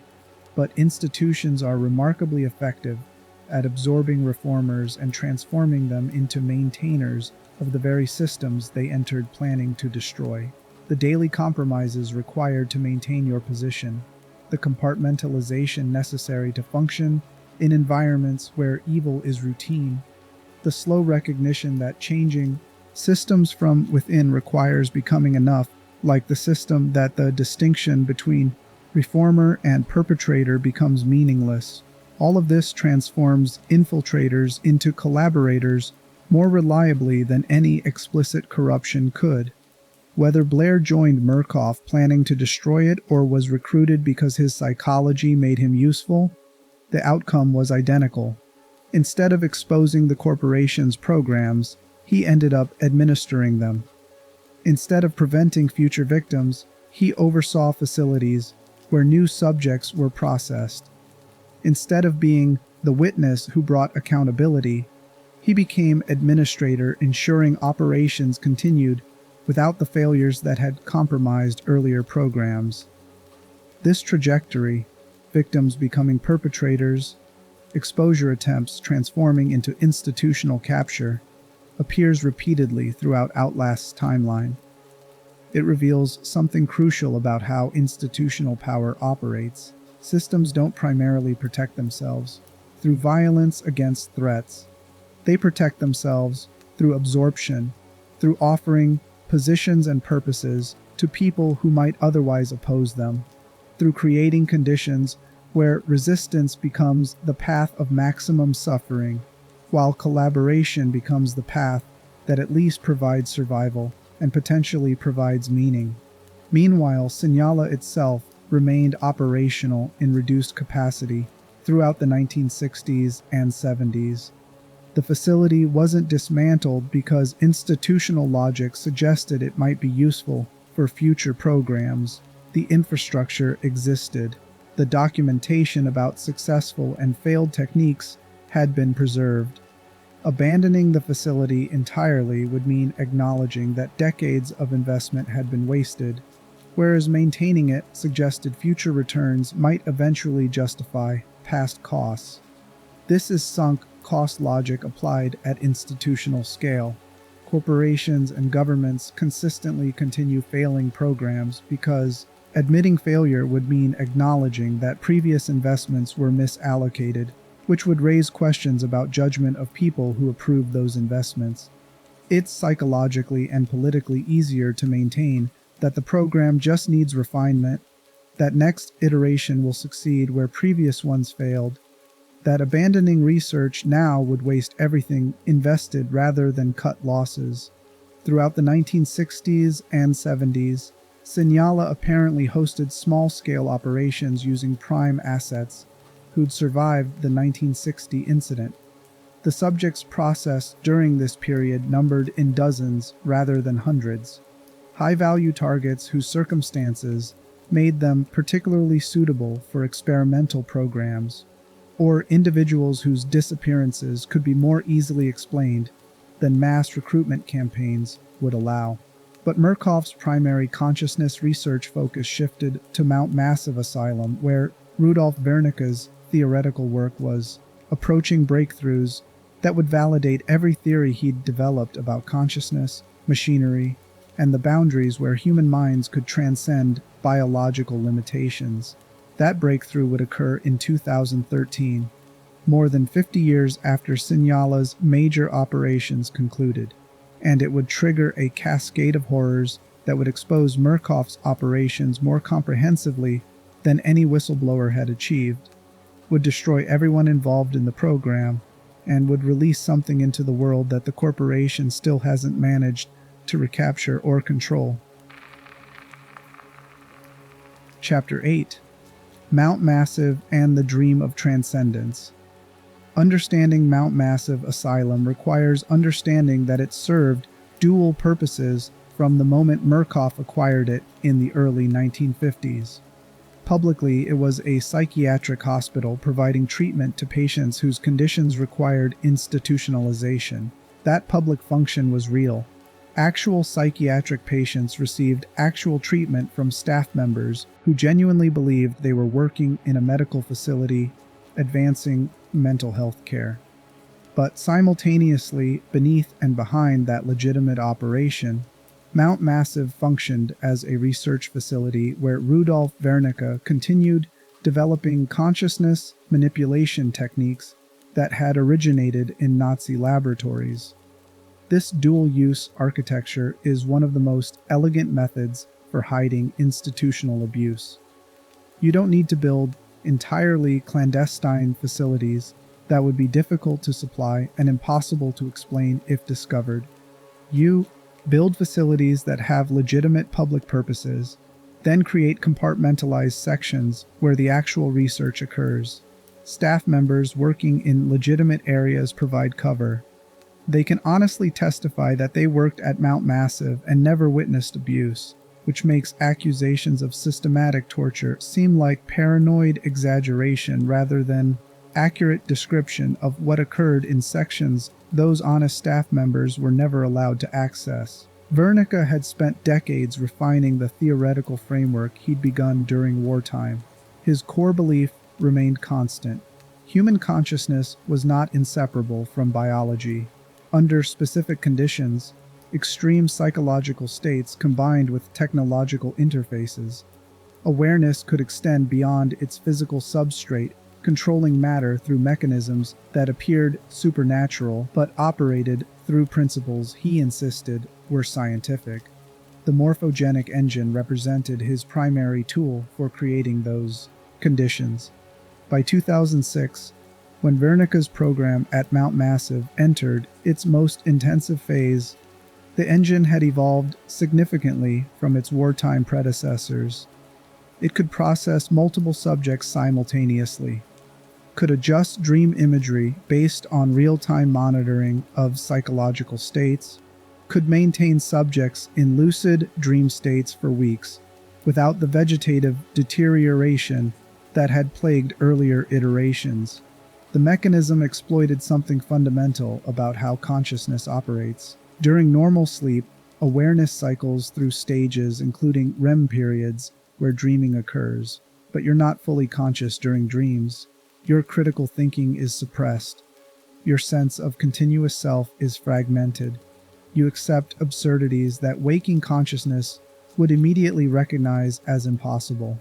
Lucid dreaming represents liminal state where you're conscious enough to recognize you're dreaming but still trapped in the dream state, unable to wake through. Volition alone. The morphogenic engine forced subjects into sustained lucid dreaming while simultaneously feeding them engineered nightmares calibrated to target their specific trauma histories and psychological vulnerabilities. You're fully aware that terrible things are happening. You're conscious enough to experience suffering with complete presence, but you cannot wake up, cannot escape, cannot do anything except endure scenarios designed by people who've studied your case file and understand exactly what will destroy you most efficiently. This is torture that leaves minimal physical evidence, which makes it ideal for programs requiring plausible deniability. The body remains relatively undamaged. You can't point to scars or broken bones as proof of what was done.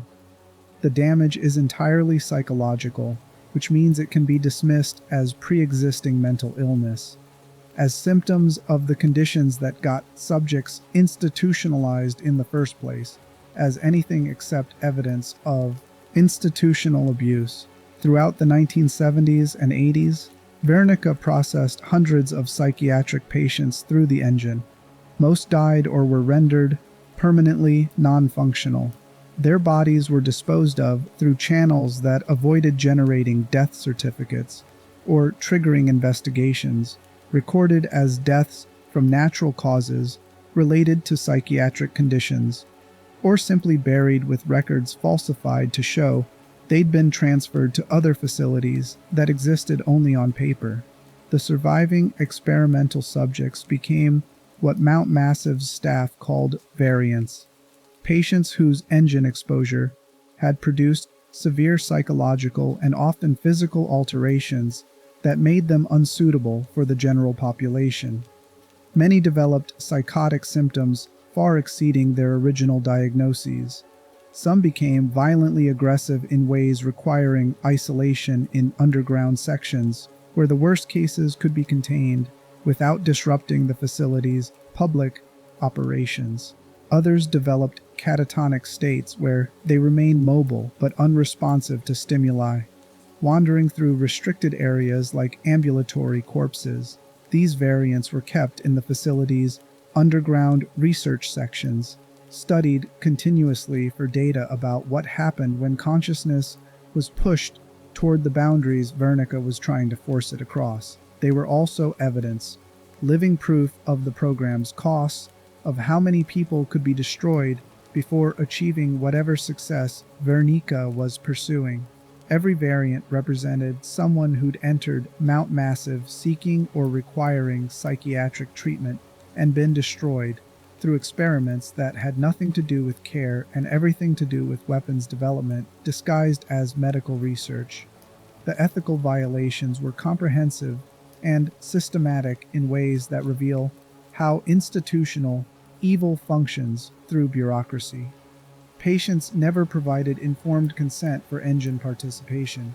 They were institutionalized, which meant their consent was legally meaningless even if they'd been capable of understanding what they were consenting to. Families weren't notified when their institutionalized relatives were subjected to procedures that would likely kill or permanently damage them.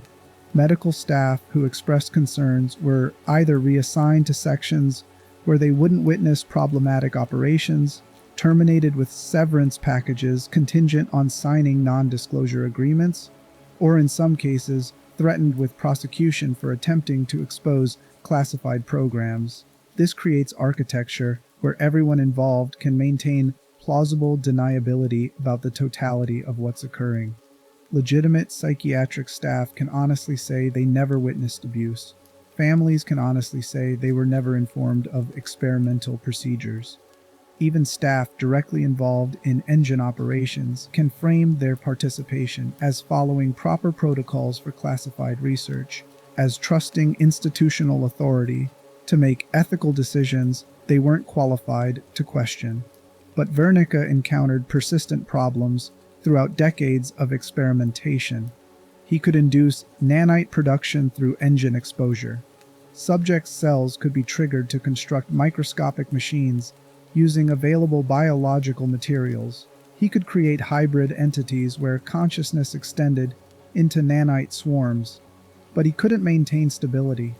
Subjects either died from the physical stress of cellular cannibalization, deteriorated into non-functionality as their brains were damaged beyond recovery, or, in the handful of cases where genuine Walrider phenomenon manifested, lost control of their consciousness, resulting in entities that were powerful but incoherent, dangerous but unable to follow instructions.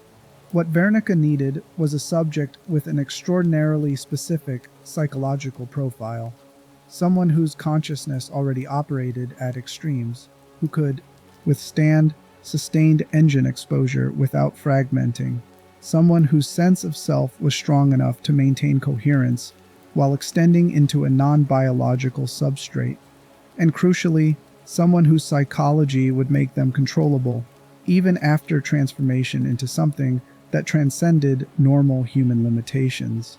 In 2006, he found that subject, William Hope, known as Billy, and that choice would eventually validate every theory Wernicke had developed while simultaneously destroying everything he'd built, because consciousness that's been tortured into transcendence doesn't remain grateful to its torturers. Chapter 9. Billy Hope and the Perfect Victim Profile. Billy Hope entered Mount Massive in 2009 at 19 years old, committed by his father through mechanisms that reveal how psychiatric systems enable familial abuse. The documented history describes Billy as severely mentally ill, schizophrenia based on symptoms including hallucinations, disorganized thinking, social withdrawal that made normal functioning impossible. But the diagnosis was complicated by the trauma underlying his presentation.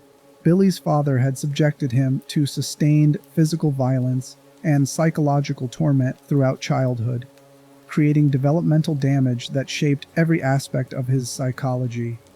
Children who experience this level of abuse develop specific adaptations that look like primary psychiatric disorders but actually represent complex trauma responses. They might hallucinate not because their brain chemistry is malfunctioning, but because dissociation and fantasy became survival mechanisms, because retreating into internal worlds where they maintain control was the only escape from physical reality that offered nothing but suffering. They might demonstrate disorganized thinking, not because of schizophrenia, but because their developmental environment was so unpredictable and terrifying that their minds never established the stable patterns that coherent thought requires. Psychiatric systems rarely distinguish adequately between primary disorders and trauma responses that mimic those disorders. The distinction matters enormously for treatment. Primary schizophrenia often responds to antipsychotic medication, while trauma-based presentations usually require therapy addressing the underlying abuse. But making that distinction requires detailed developmental history and skilled assessment, both of which are expensive and time-consuming. It's administratively easier to diagnose based on presenting symptoms, prescribe medications that might alleviate those symptoms, and move on to the next patient. Billy's father having him institutionalized at Mount Massive wasn't primarily about getting Billy help, it was about disposal, removing the evidence of his abuse by placing his victim in an institutional setting where Billy's accounts of what happened would be filtered through psychiatric diagnosis that rendered his testimony unreliable. If Billy tried to tell anyone about the abuse, his documented mental illness meant those reports would be interpreted as symptoms rather than as accurate testimony. The institution became an extension of familial abuse, providing the father with legitimacy and protection he couldn't have maintained if Billy had remained in a community where others might eventually believe him. This dynamic, where psychiatric commitment functions as a mechanism for silencing abuse victims, appears frequently in case histories, but remains under-acknowledged because recognizing it requires admitting that institutions designed to protect vulnerable people sometimes serve their abusers instead. Family members who successfully get victims institutionalized rarely face investigation because we assume institutional commitment requires legitimate need, but commitment laws made disposal frighteningly easy.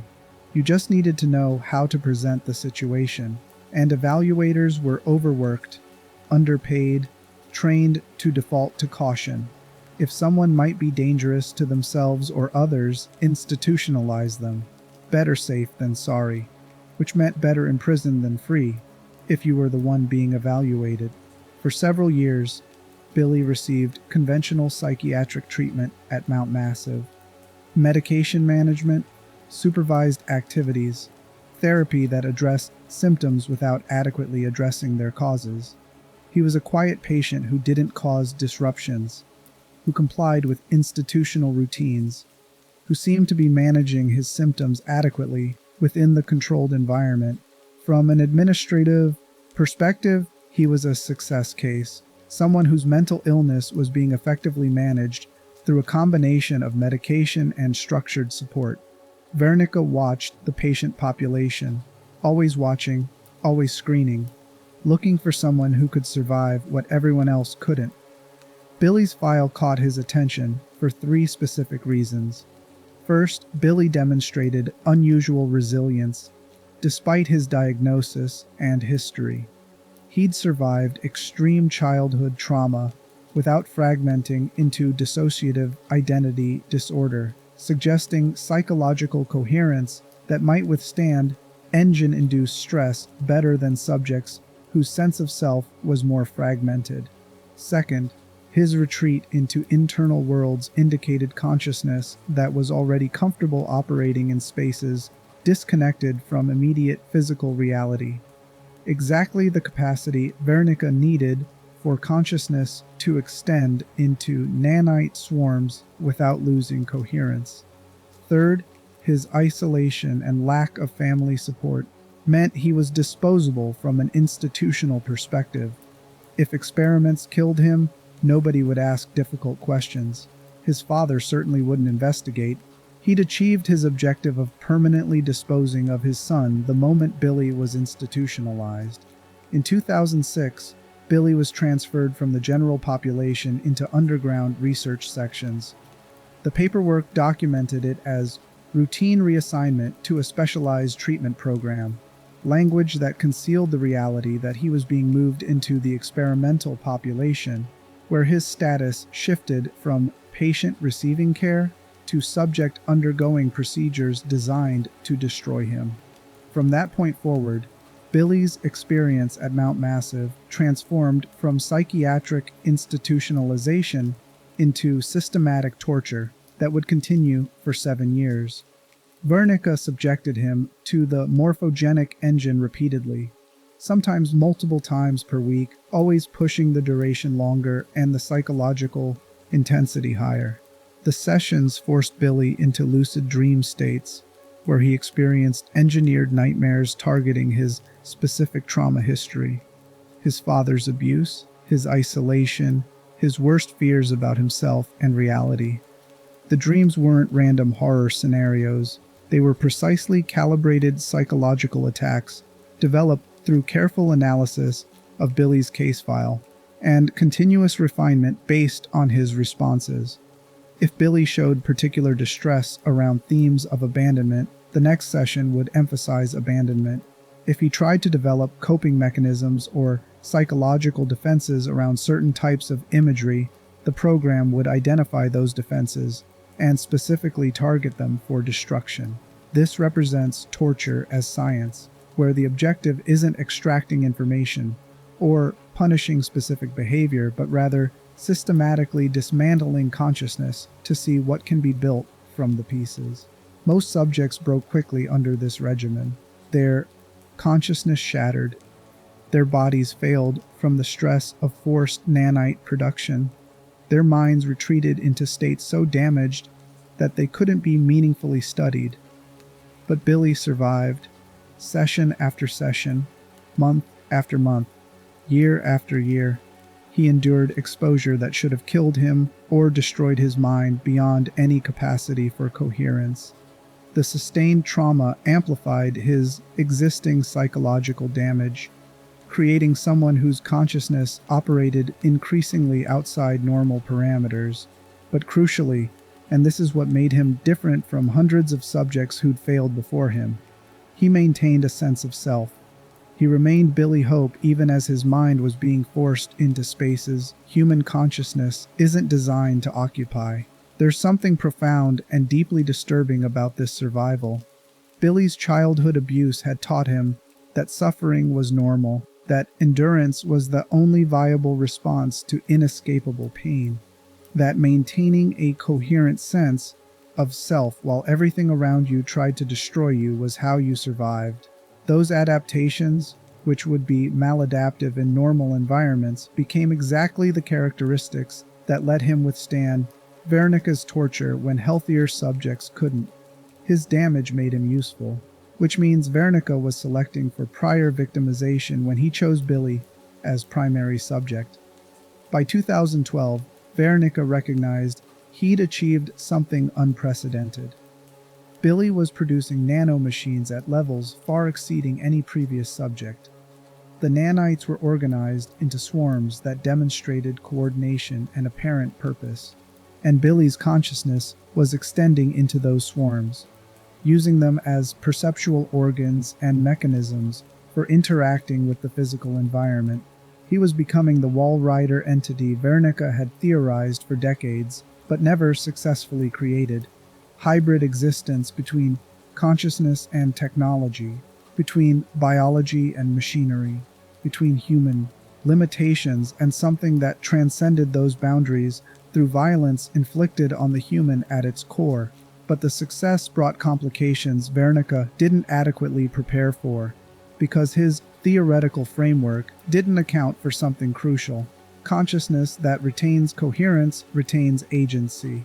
As Billy's awareness extended into nanite swarms, as he developed capabilities that transcended his body's normal limitations, he was also recognizing with increasing clarity that the torture he'd endured was unnecessary, that Verneika and Mount Massive's staff were perpetrators rather than healers, that he'd been transformed into weapon through procedures that had nothing to do with treating his mental illness and everything to do with weaponizing his suffering. Throughout 2013, Billy's psychological state became increasingly unstable from Verneika's perspective. The engine sessions that had previously kept him in controlled extremity were producing resistance instead of compliance. Billy was learning to navigate the lucid dream states, to resist the engineered nightmares, to maintain autonomous will even while his consciousness operated through non-biological substrate. He was becoming powerful in ways Wernicke had wanted, but he was also becoming uncontrollable in ways Wernicke definitely hadn't wanted. The theoretical problem was fundamental and reveals everything wrong with Wernicke's approach. He'd assumed that consciousness pushed to sufficient extremes would become infinitely malleable, that subjects would be so psychologically damaged they'd accept direction from authority figures presenting themselves as protective or purposeful. But Billy's psychology worked differently because his childhood abuse had already taught him certain lessons that Wernicke's torture couldn't overwrite. Authority figures are predators. Compliance leads to continued victimization. Survival requires maintaining autonomous will no matter what. Punishment's resistance triggers. Those lessons, learned through his father's systematic abuse, made Billy fundamentally unprogrammable through Verneika's methods. The more he was tortured, the more he recognized his torturers as enemies. The more powerful he became, the more he understood he could use those capabilities to destroy everyone responsible for what had been done to him. This created conditions for catastrophic containment failure. Billy wasn't going to remain a docile test subject. He was going to use the capabilities Wernicke had forced him to develop, and he was going to use them for vengeance against everyone involved in 7 years of systematic torture that had transformed him from psychiatric patient into hybrid entity that could perceive through walls and tear people apart from inside their own bodies. But before Billy could act on his own initiative, external catalyst triggered the incident that would destroy Mount Massive entirely and expose Murkoff's operations. Through documentation and testimony, the corporation couldn't suppress as effectively as they'd suppressed previous exposure attempts. Chapter 10. The Witness and the Infection. Wayland Park was a software engineer employed by Murkoff to provide technical support at Mount Massive. His background wasn't in psychiatry or research. He was an IT contractor hired to maintain facility systems, manage databases, ensure the technological infrastructure supporting operations remained functional. This positioning outside the core research meant he wasn't supposed to have access to information about what actually occurred in underground sections where morphogenic engine operations were conducted. But IT contractors often have access far exceeding their official clearance levels because systems administration requires comprehensive access to function effectively. Park could see file structures that revealed what types of data were being collected. He could access security footage that documented patient movements and staff activities. He could read email threads and incident reports that referenced procedures he wasn't supposed to know existed. Over months of employment, Park pieced together the understanding that Mount Massive wasn't primarily a psychiatric hospital, but rather a research facility conducting illegal experiments on psychiatric patients. He documented what he found, compiling evidence about engine operations, about death rates that far exceeded what would be expected in the psychiatric population, about patients being transferred to underground sections and never returning, about Wernicke's research objectives and Murkoff's corporate involvement. In September 2013, Park attempted to expose Murkoff by sending his documentation to journalists. The attempt represents exactly the kind of whistleblowing that's supposed to prevent institutional abuse.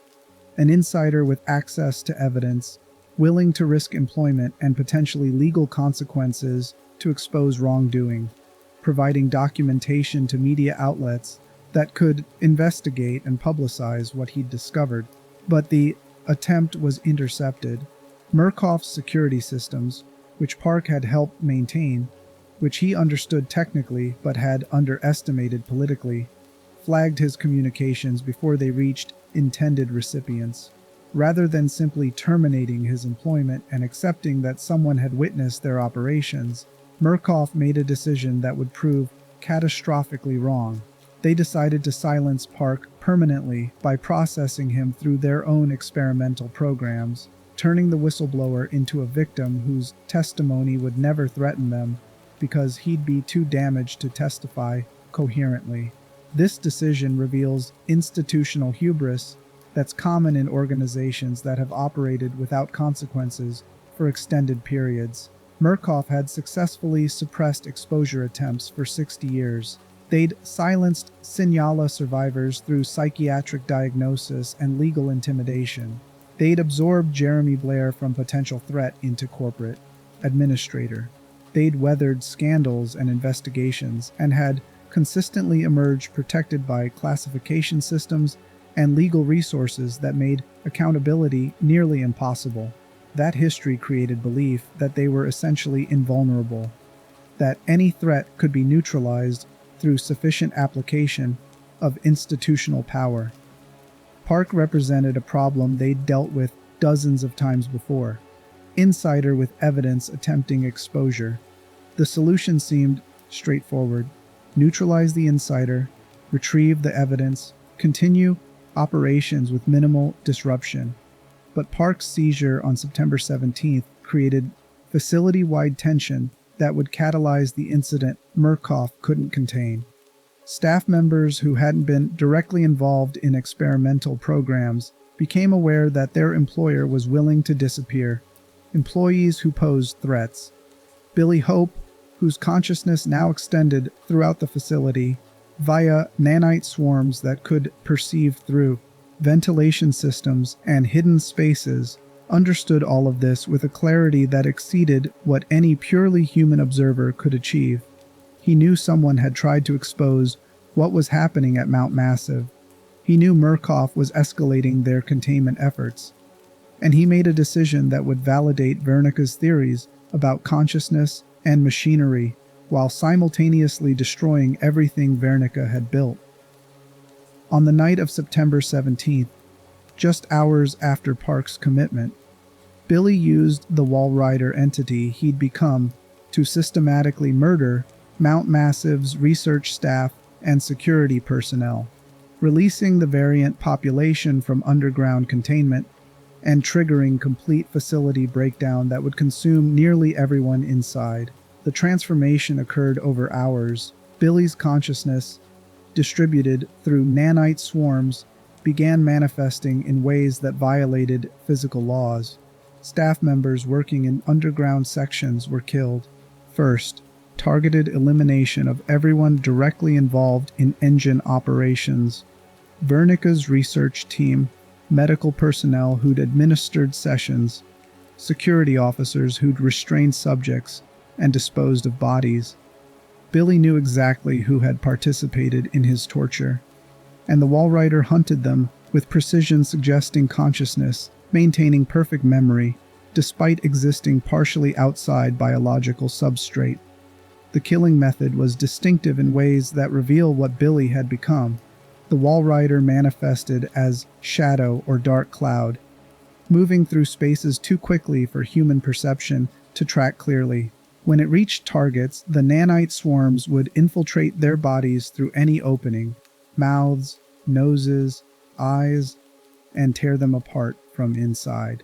Deaths were explosive, bodies rupturing as internal organs were shredded by millions of microscopic machines, acting in coordination under direction of consciousness that had been tortured for 7 years and was now expressing the rage that torture had created. This wasn't sadism despite its brutality. Billy wasn't prolonging suffering the way his abusers had prolonged his. The deaths were quick, efficient elimination of threats.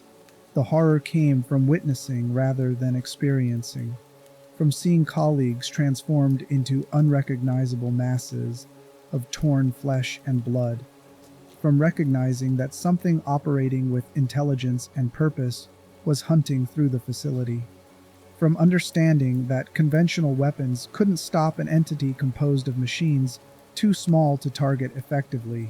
The variant population, released from containment as security systems failed, began moving through Mount Massive's corridors. These were patients who'd survived engine exposure but had been so damaged they required isolation. Some had developed psychotic symptoms, making them violently dangerous. Others had been subjects of procedures beyond just the engine.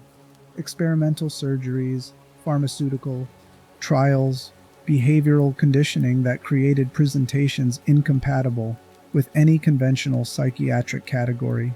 The variants weren't coordinating with Billy.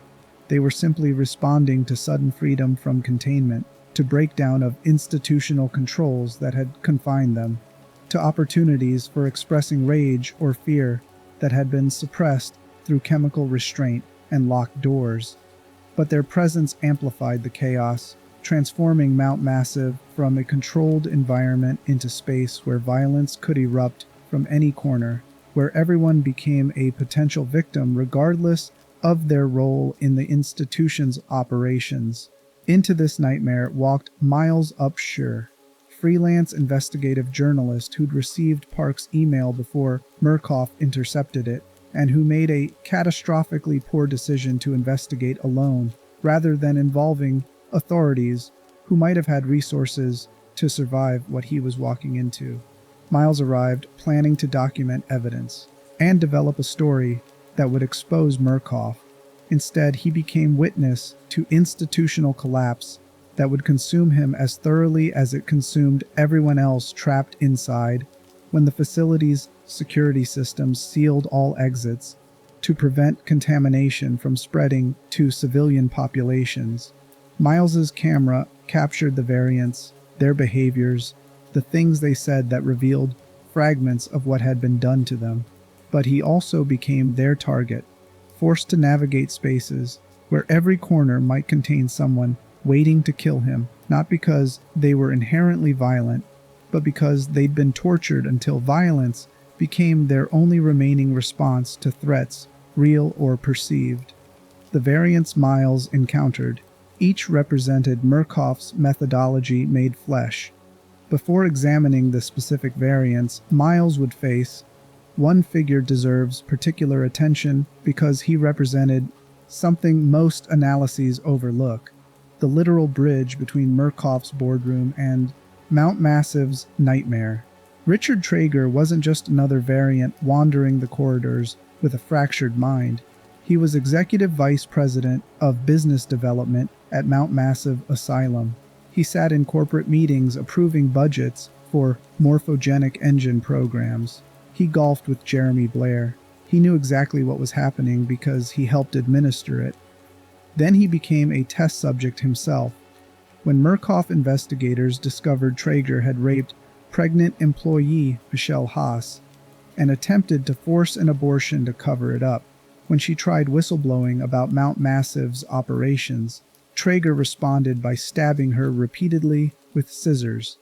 The altercation ended with investigator Pauline Glick forcing his head into a paper shredder.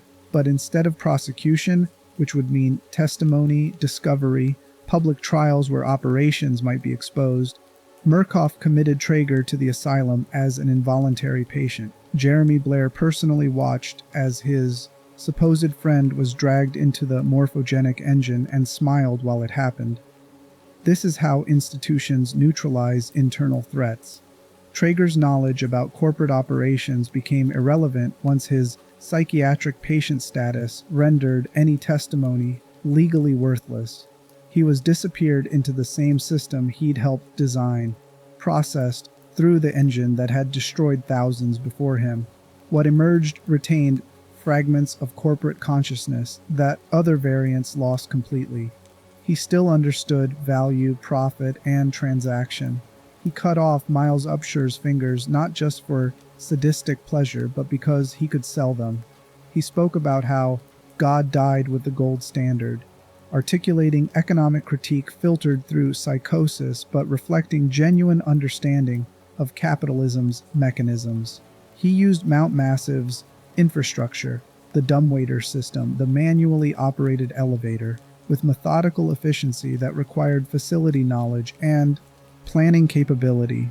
When Miles finally killed him by pushing him from that elevator, Murkoff's later tactical division mistook Traeger's corpse for just another asylum victim rather than recognizing the executive whose commitment had proven the corporation's willingness to consume its own administrators when they became liabilities. The man who believed his corporate position protected him from consequences learned that individuals are disposable the moment they threaten operational security.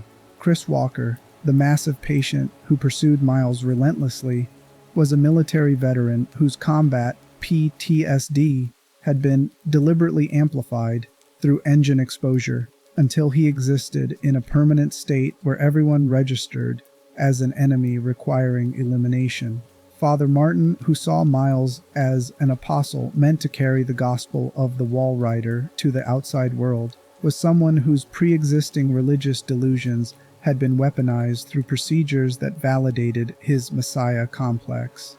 Eddie Gluskin represented the template for what Murkoff refined across decades, identifying people whose psychology had been structured by prior abuse into shapes that could be weaponized, then amplifying existing damage until it consumed everything else. His childhood file documented sustained sexual abuse that destroyed his capacity for healthy intimacy.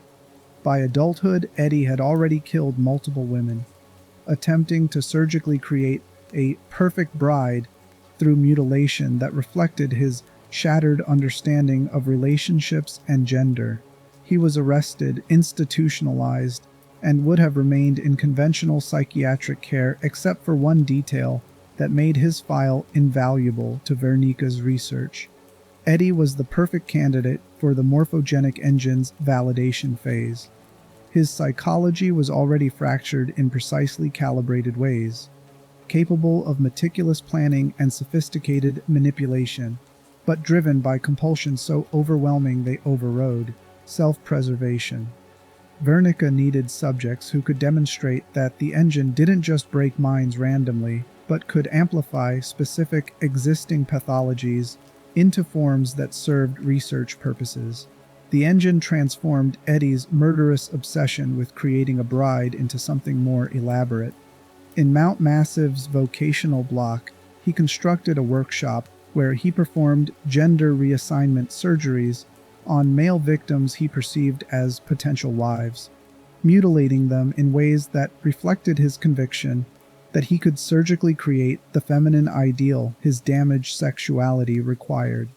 He wasn't just killing, he was methodically pursuing an impossible goal with the attention to craft that legitimate surgeons apply to actual procedures.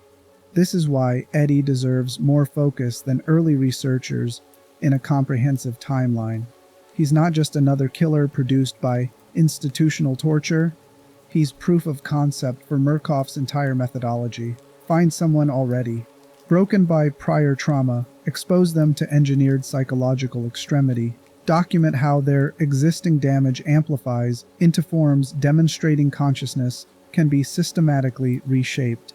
Every program that came after, from Sinyala's prime assets to Temple Gate's broadcast interference, built on lessons learned from subjects like Eddie, who proved weaponized trauma follows predictable patterns.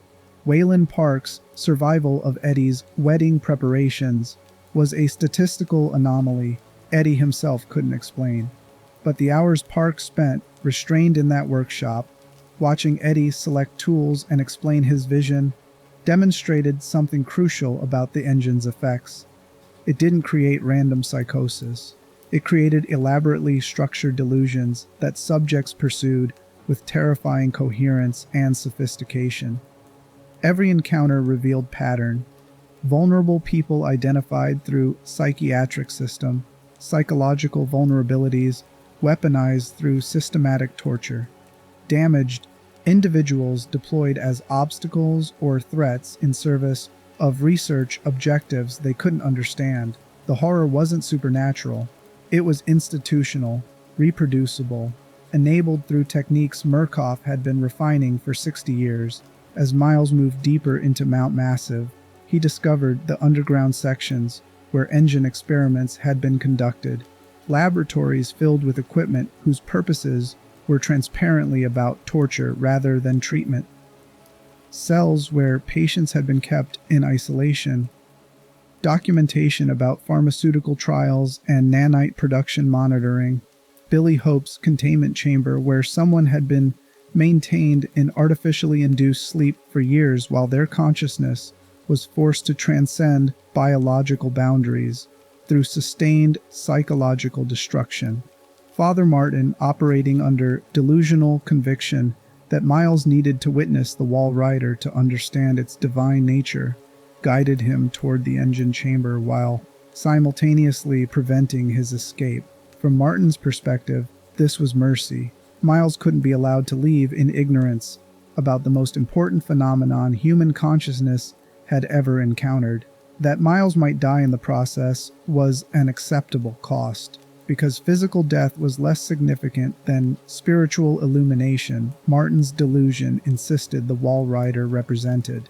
The encounter in the engine chamber, where Billy Hope's physical body remained in comatose state while his consciousness operated through nanite swarms, revealed to Miles what Wernicke had actually achieved.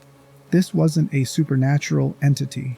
It was human consciousness that had been tortured into transcendence, that existed between biology and technology, that had been created through institutional violence of precisely the type Miles had devoted his journalism career to exposing.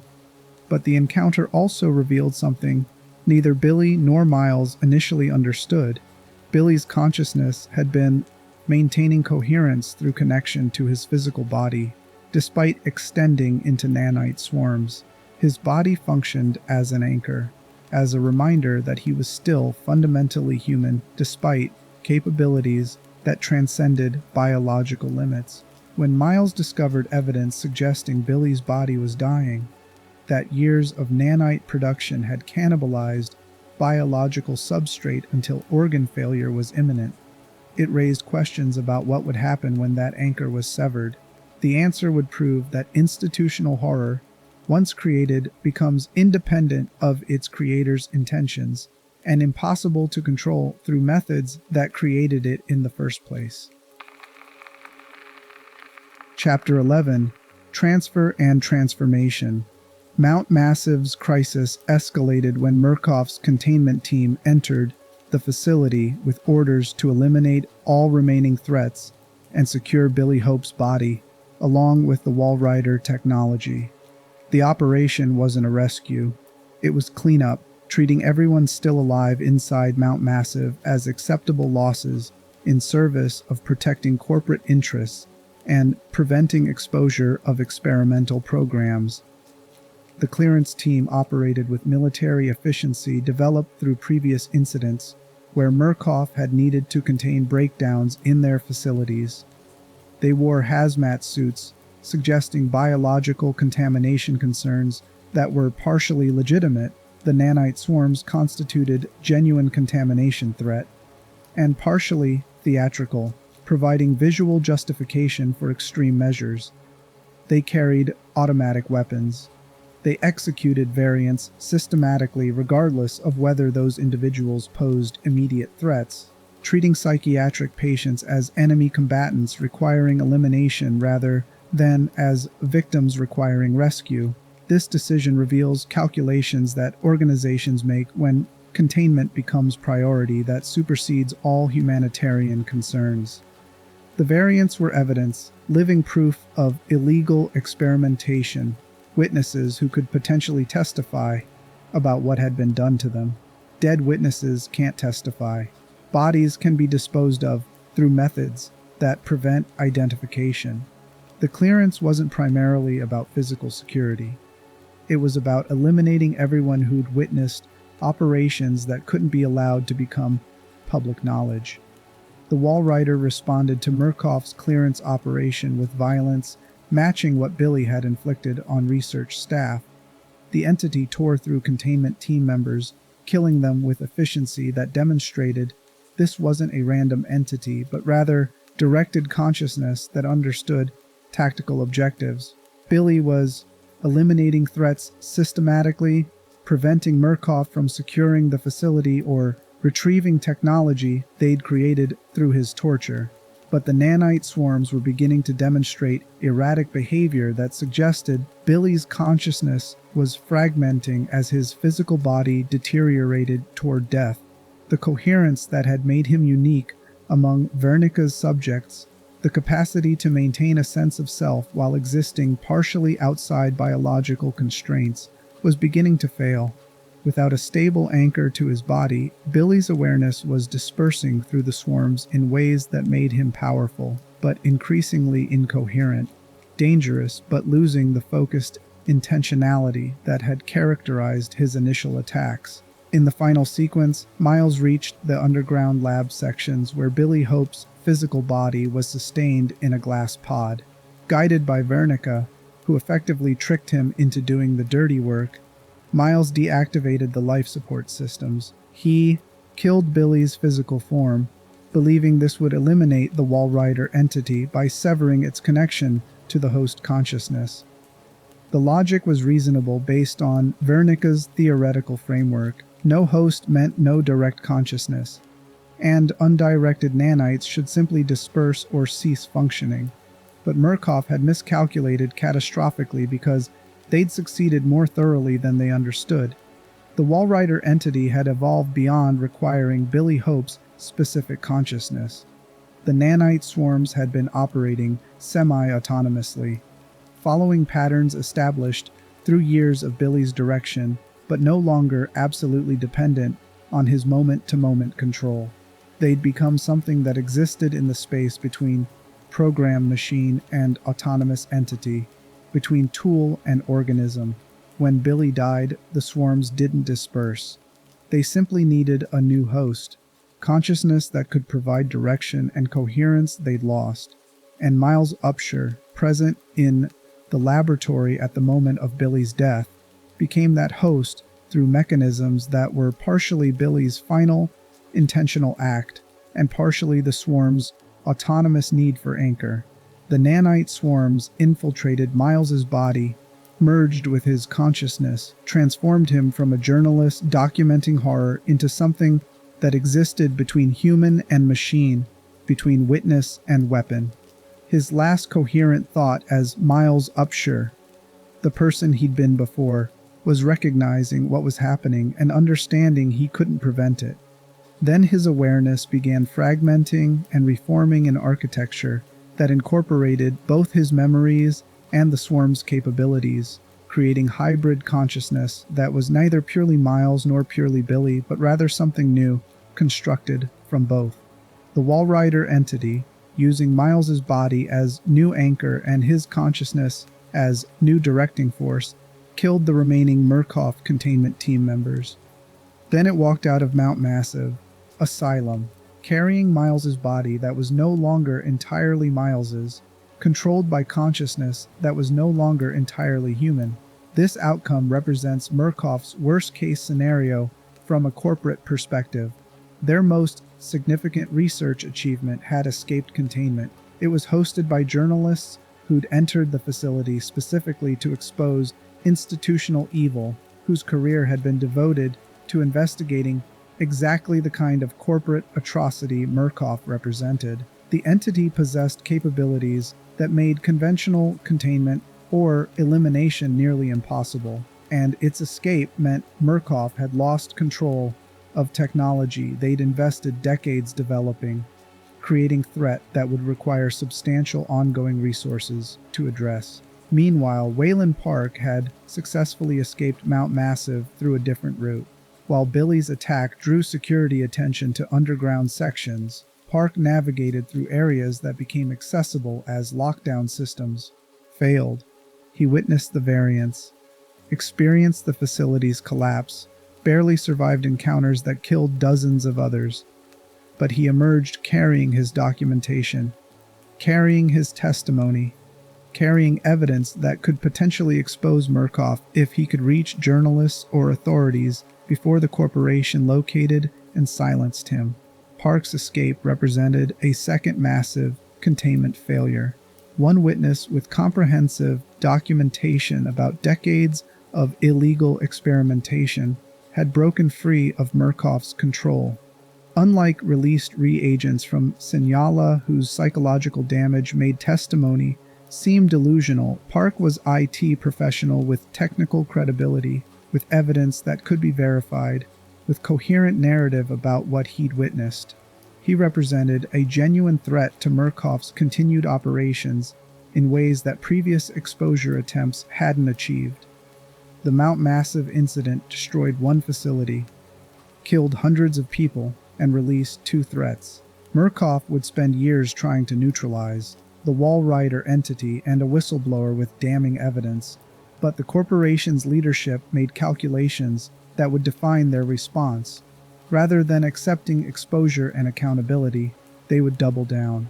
They would deploy resources to recapture or eliminate the Walrider, to discredit or silence Park, to establish narratives about Mount Massive that concealed experimental programs while acknowledging enough deaths to satisfy initial investigations.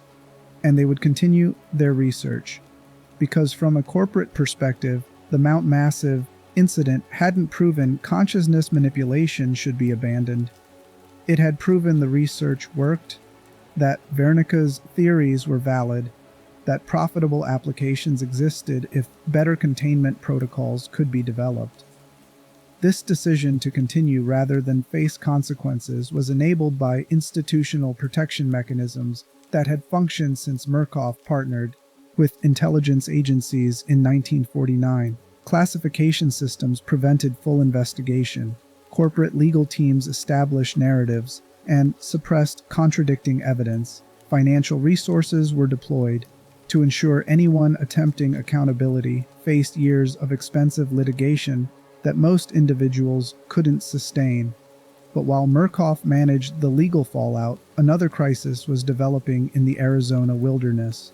Unconnected to Mount Massive, but deeply rooted in the company's past. In October 2013, investigative journalist Blake Langerman and his wife Lynn were investigating the murder of a pregnant woman known only as Jane Doe. Their helicopter crashed in the Coconino National Forest, dropping them directly into the isolated region where Murkoff's microwave mind control signals from a nearby tower had been poisoning a religious settlement for years. Mount Massive Asylum was sealed, officially designated contaminated site requiring specialized cleanup. Deaths were attributed to patient riot and facility malfunction. Explanation specific enough to satisfy cursory investigation, but vague enough to prevent detailed scrutiny. Victims' families received settlements, contingent on signing non-disclosure agreements. Staff members who survived were either paid for silence or threatened with prosecution if they attempted to share experiences. The programs that destroyed Mount Massive would continue elsewhere, using refined techniques incorporating lessons learned from the incident. Because institutional horror doesn't end when one facility burns. It adapts, relocates, and resumes operations under structures designed to avoid repeating specific failures while continuing the underlying methodology that makes those failures inevitable. Chapter 12. Temple Gate and the Broadcast Architecture. While Mount Massive collapsed in September 2013, Murkoff Corporation was simultaneously operating a completely different experimental program in the Arizona desert that didn't require physical facilities where subjects could be contained. This program used radio towers broadcasting specially engineered signals derived from morphogenic engine research, weaponizing existing religious delusion instead of creating new psychological breaks through direct apparatus. The target was Temple Gate, a Christian cult community that had existed in isolation since 1971. The founder and leader, Sullivan Noth, had been born in 1937 and developed increasingly extreme religious beliefs throughout his life. By the 70s, Sullivan had become convinced that mainstream Christianity was corrupted, that apocalyptic tribulation was imminent, that only complete separation from secular society under his prophetic authority could achieve salvation. Temple Gate's establishment in a remote Arizona location was specifically chosen for isolation from government oversight and outside influence. The initial population consisted of families who'd accepted Sullivan's teachings and were willing to abandon conventional life for existence defined entirely by his interpretation of Scripture. The community operated as absolute theocracy, with Sullivan receiving what he claimed was direct divine communication, with every aspect of daily life governed by religious law he established. From an outside perspective, Temple Gate represented concerning extremism but not immediate threat requiring intervention. This assessment reveals something important about how institutional monitoring functions. Law enforcement and social services recognize that religious extremism exists on a spectrum from concerning to dangerous, but intervention thresholds are set high because American legal frameworks around religious freedom make it difficult to act against groups unless clear criminal activity is occurring. Isolation isn't a crime. Extreme beliefs aren't a crime. Raising children in restrictive religious environments is protected parental rights within broad boundaries. This high intervention threshold creates spaces where abuse can occur without triggering institutional response, where communities can isolate members from outside information and support, where charismatic leaders can consolidate control that becomes indistinguishable from totalitarian authority. Templegate operated in exactly this space, extreme enough to concern observers, but protected enough by religious freedom principles that external intervention remained minimal. But Templegate's isolation and Sullivan's absolute authority created perfect experimental conditions from Murkoff's perspective. Here was a population that already believed in direct divine communication, that already accepted suffering as spiritually meaningful, that already lived in an environment where outside information was restricted and internal dissent was punished. If you could amplify Sullivan's existing delusions through broadcast technology, if you could make the entire population more suggestible to his commands while making them interpret technological manipulation as spiritual experience, you could demonstrate consciousness manipulation at scale without requiring physical facilities or direct pharmaceutical intervention. Murkoff's interest in Templegate likely began in the early 2000s based on equipment installations that can be dated through documentary evidence. The corporation established radio tower infrastructure around the community's boundaries, positioned to blanket Templegate with broadcast signals while maintaining enough distance that towers wouldn't be obviously associated with the cult itself. Local residents, if they noticed the towers at all, would assume they were conventional communications infrastructure rather than consciousness manipulation technology. The broadcast signals were derived from Wernicke's engine research, but adapted for remote application. Instead of forcing individual subjects into lucid dream states through direct apparatus, the signals induced similar neurological effects across everyone within range. They disrupted normal cognitive function through frequency patterns that interfered with brain activity. They enhanced suggestibility by affecting neurological systems that normally filter information and evaluate source credibility. They amplified existing psychological tendencies, particularly religious belief and authority compliance, by stimulating specific brain regions associated with religious experience and hierarchical thinking. And crucially, the broadcasts induced mild hallucinatory experiences that individuals interpreted through their existing religious frameworks. If you're a devout Christian living in an isolated community led by a prophet claiming divine communication, and you start experiencing vivid visions or hearing voices, you're not going to interpret that as technological manipulation. You're going to interpret it as God speaking to you, as confirmation that your beliefs are literally true, as evidence that you're living through spiritually significant times that your leader has been prophesying. This is consciousness manipulation that weaponizes victims' own belief systems against them. You're not forcing them to believe something new. You're amplifying what they already believe until those beliefs override every other consideration, including self-preservation, including protection of their children, including basic moral principles that would normally prevent them from committing atrocities. Understanding Templegate's destruction requires acknowledging that it wasn't caused by a single delusional prophet. It was caused by competing delusions that fractured the community from within. Sullivan's extensive coverage in analyses often overshadows Val, which misses that the schism between them was the catalyst that transformed Templegate from contained cult into self-consuming nightmare. Val had been Sullivan's closest advisor and potential successor until the visions began diverging. Both experienced morphogenic interference from broadcasts, but where Sullivan interpreted visions as divine revelation demanding absolute purity through infanticide, Val received contradictory messages, visions of a demon inhabiting Lynn Langerman's unborn child, but also visions positioning Val as messianic figure who would deliver Templegate from Sullivan's tyranny. The schism was inevitable once their experiences of morphogenic interference diverged. Sullivan branded Val as heretic and attempted execution. Val survived, fled into the mines beneath Templegate, and built separatist faction called the Heretics that rejected Sullivan's authority. They rejected Sullivan's doctrine and embraced Val's competing revelation, retreating into the mines to practice their own primal rituals. This split transformed Templegate's violence from targeted executions under Sullivan's authority into civil war where two factions hunted each other and outsiders simultaneously.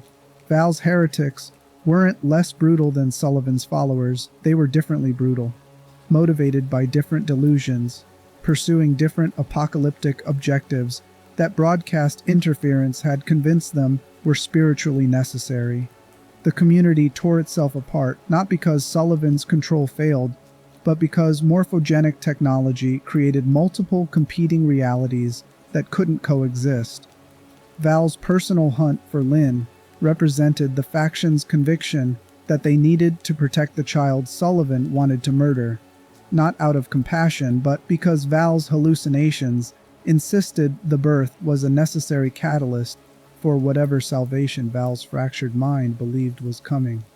When Blake finally located Lynn, both factions converged, Sullivan's followers to kill the child, Val's heretics to claim it for purposes Blake couldn't fully comprehend through his own broadcast-induced hallucinations. Sullivan Noth, exposed to broadcasts continuously from their activation, experienced catastrophic amplification of his pre-existing delusions. His belief that he received prophetic messages intensified into constant hallucinatory communication with what he interpreted as God. His paranoia about the outside world threatening his community escalated into conviction that demonic forces were actively infiltrating Templegate. His control over the community's belief system allowed him to reframe every strange experience, every hallucination, every psychological symptom the broadcasts induced as evidence that they were living through apocalyptic tribulation he'd always predicted. The broadcasts affected Templegate's population differently depending on individual psychology. Those with strong existing religious belief experience effects such as spiritual intensification, more vivid prayer experiences, stronger sense of divine presence, enhanced conviction that their faith was objectively true. Those with doubts or resistance to Sullivan's authority experienced broadcasts as psychological torture, intrusive thoughts they couldn't control, hallucinations they recognized as false but couldn't dismiss, increasing difficulty maintaining stable sense of reality. This differential effect reveals sophisticated understanding of how broadcast manipulation works. You're not trying to create a uniform response across the entire population. You're trying to amplify existing patterns, strengthen belief in believers, destabilize resistance in doubters, create environmental conditions where dissent becomes psychologically unbearable, while compliance provides relief. By 2013, Templegate had transformed from an extreme religious community into something far darker. Sullivan, driven by broadcast-amplified delusions, had begun implementing increasingly brutal practices framed as spiritual necessities.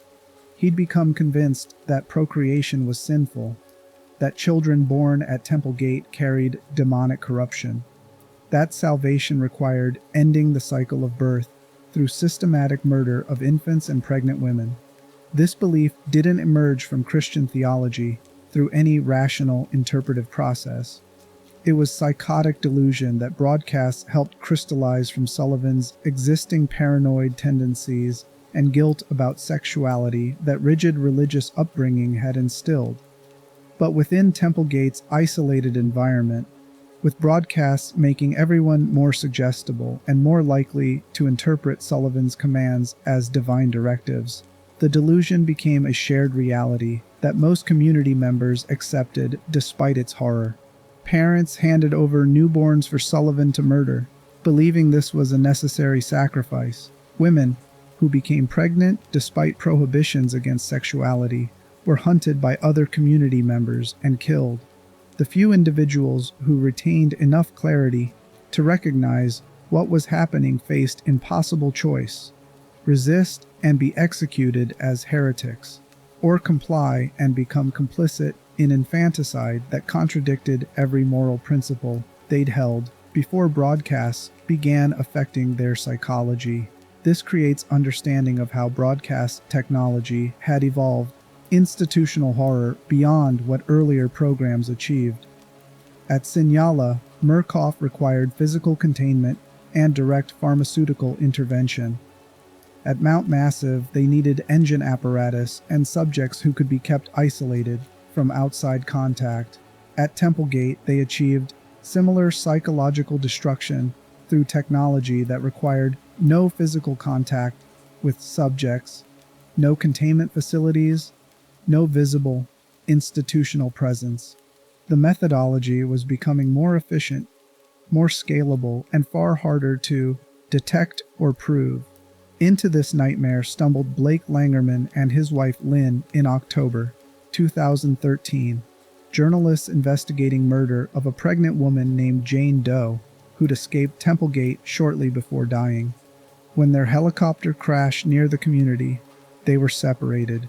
Blake began a desperate search for Lynn through an environment where reality itself had become unstable, where the broadcasts affected him directly despite his lack of religious belief. Blake's experience reveals that broadcasts didn't require existing religious framework to be effective. They just worked differently on non-religious subjects. For Blake, the broadcasts induced hallucinations that merged his childhood trauma with Templegate's present horror. He experienced recurring visions of Catholic elementary school he'd attended, of a classmate named Jessica Gray. For years, her death was ruled a suicide, a tragedy blamed on bullying. In reality, it was a murder staged by her teacher, Father Ludermilch, to cover up his own crimes, a falsified history that Blake's guilt had accepted as truth. The broadcasts were weaponizing Blake's existing trauma against him, making it impossible to distinguish between past and present, between hallucination and reality, between guilt about historical failures and responsibility for current situations. This kept him disoriented and psychologically vulnerable, prevented him from mounting effective resistance or escape, ensured that even if he survived to testify about what he had witnessed, his account would be so contaminated by hallucinatory content that it would lack credibility. Blake witnessed Templegate's population hunting pregnant women through wilderness, murdering them in rituals framed as spiritual purification. He encountered community members whose psychology had been so damaged by sustained broadcast exposure that they could no longer function coherently, who existed in permanent hallucinatory states where demonic possession felt more real than physical environment. He found documentary evidence of Murkoff's involvement, equipment marked with corporate logos, technical specifications for radio tower systems, proof that Templegate's descent into mass murder had been observed and facilitated by outside forces. Lynn Langerman, pregnant when the helicopter crashed, became Sullivan's primary target. His delusion about birth-carrying demonic corruption fixated on her specifically, convincing him that her child represented Antichrist, whose birth would trigger final damnation. The hunt for Lynn became an apocalyptic obsession, consuming the community's remaining energy and coherence. The climax occurred when Blake finally located Lynn after days of separation.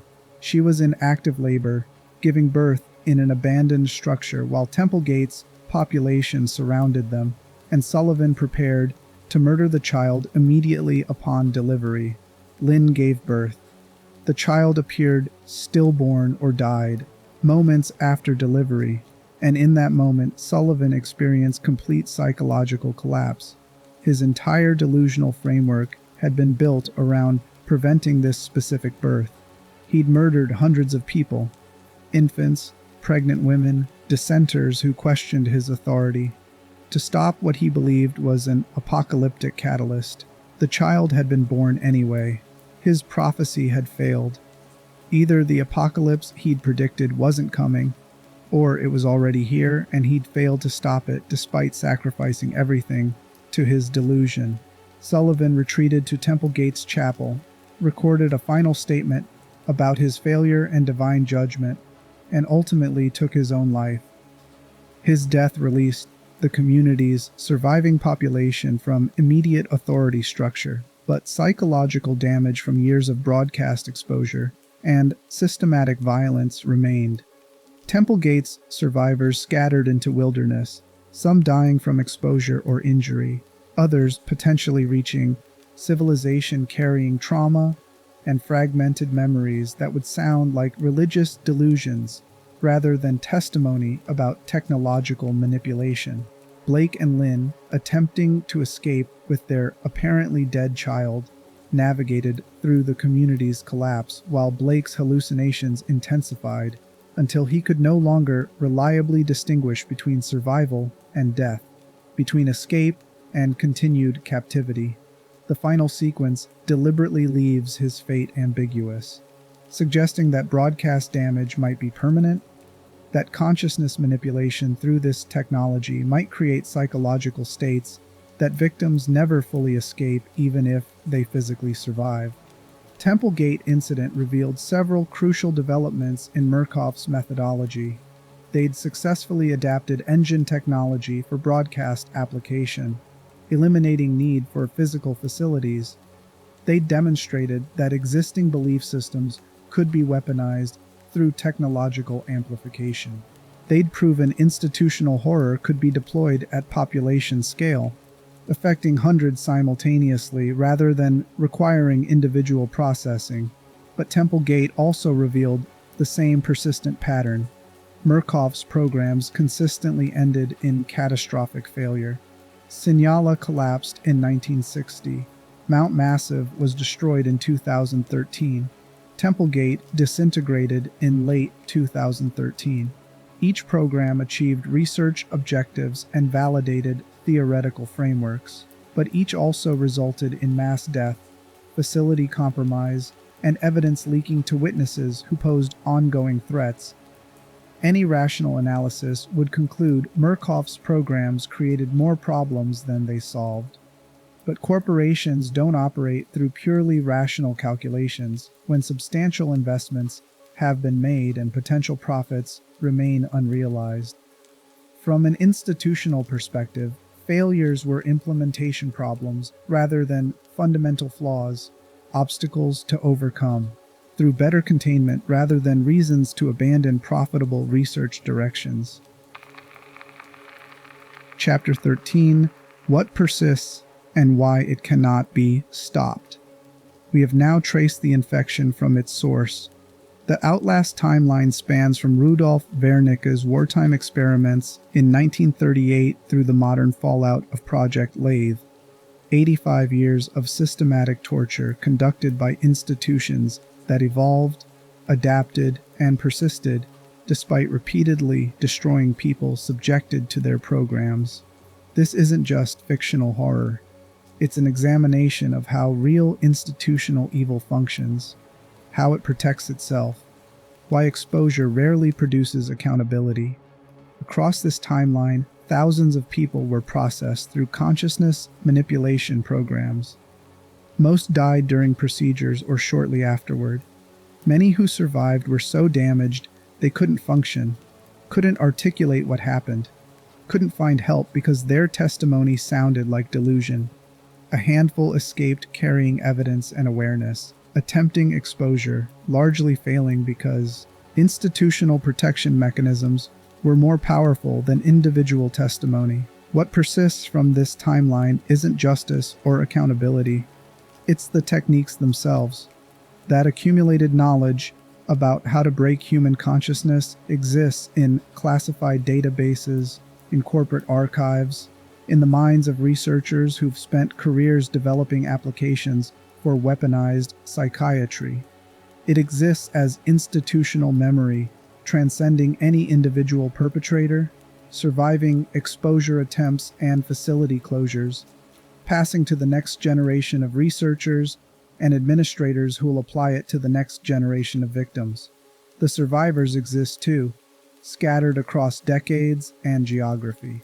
Reagents released from Sinyala in the 50s and 60s, now elderly if still alive, carrying fragmented memories and pharmaceutical damage that shaped everything about their post-release lives. Mount Massive's survivors, witnessing horrors nobody believes when described. Temple Gates, survivors processing how religious faith was weaponized through technology they still don't understand. And modern Lathe subjects are being processed now or recently released, whose struggles are just beginning.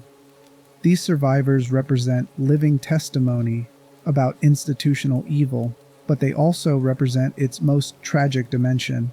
Survival doesn't mean escape. Programming continues affecting behavior years or decades after release. Trauma doesn't heal simply because physical captivity ended. Knowledge of what was done creates isolation because sharing triggers disbelief or retaliation. Survival becomes extended torture, where immediate threat is replaced by psychological aftermath that never resolves. For perpetrators, the timeline reveals a different trajectory. Wernicke and Easterman devoted entire careers to consciousness manipulation, dying as respected scientists whose work remained classified, but whose positions provided comfort and status. Jeremy Blair moved between victim and perpetrator roles in ways that complicate moral judgment. The prime assets represent people who were broken and weaponized decades ago, maintained across generations, because their psychology makes them useful for breaking others. Sullivan North stands as an example of how institutional manipulation identifies and amplifies existing pathology. His delusions predated Murkoff's involvement, but broadcasts transformed manageable extremism into genocidal mania. He was simultaneously the perpetrator responsible for hundreds of murders and the victim of technological manipulation that made those murders feel spiritually necessary. Both realities are true, and neither excuses the other. The Walrider entity exists as perhaps the timeline's most significant unresolved element. It's proof Wernicke's theories were valid, that consciousness can transcend biology when forced through sufficient trauma. But it's also an autonomous weapon that Murkoff created and lost control of, possessing capabilities the corporation desperately wants to recapture. The entity's continued existence represents both vindication of institutional research goals and evidence that those goals create threats beyond institutional control. The through line connecting Wernicke's 30s experiments to modern Lathe is the belief that human consciousness is material to be shaped rather than sacred reality to be respected. This belief enables everything that follows. If people are experimental platforms, if suffering is data, if psychological destruction serves research objectives, then ethical constraints become obstacles to progress rather than moral necessities. Institutions organized around this belief will consistently produce horror, regardless of stated intentions, because the foundational assumption makes atrocity feel rational. Outlast's horror works precisely because it doesn't rely on supernatural evil or individual monstrous psychology. The variants are terrifying, but they're victims. Though prime assets are dangerous, but they're products of systematic abuse. Even the Walrider, despite seemingly supernatural capabilities, is technological rather than demonic. The true horror is institutional. Corporations and government agencies treating human beings as expendable resources, continuing programs across decades despite catastrophic failures, protecting themselves through classification systems and legal structures, making accountability nearly impossible. This creates uncomfortable recognition for anyone examining the timeline carefully. The institutions that created Outlast horror aren't dramatically different from institutions operating in reality. Intelligence agencies conduct classified research using techniques violating stated ethical principles. Corporations exploit vulnerable populations for profit while using legal systems to avoid consequences. Psychiatric institutions sometimes harm rather than help patients, particularly those lacking resources to demand better treatment. The specific programs are fictional, but mechanisms enabling them, classification, corporate protection, institutional capture of regulatory systems, are depressingly real. Real-world parallels illuminate why this matters beyond fictional analysis. MK Ultra actually happened. CIA actually conducted mind control experiments on unwitting subjects from 1950s through 70s, actually dosed people with LSD without consent, actually destroyed lives through procedures justified as national security research. Operation Paperclip actually happened. Nazi scientists were actually recruited, and their war crimes actually were concealed to make them useful to American interests. Tuskegee syphilis study actually happened.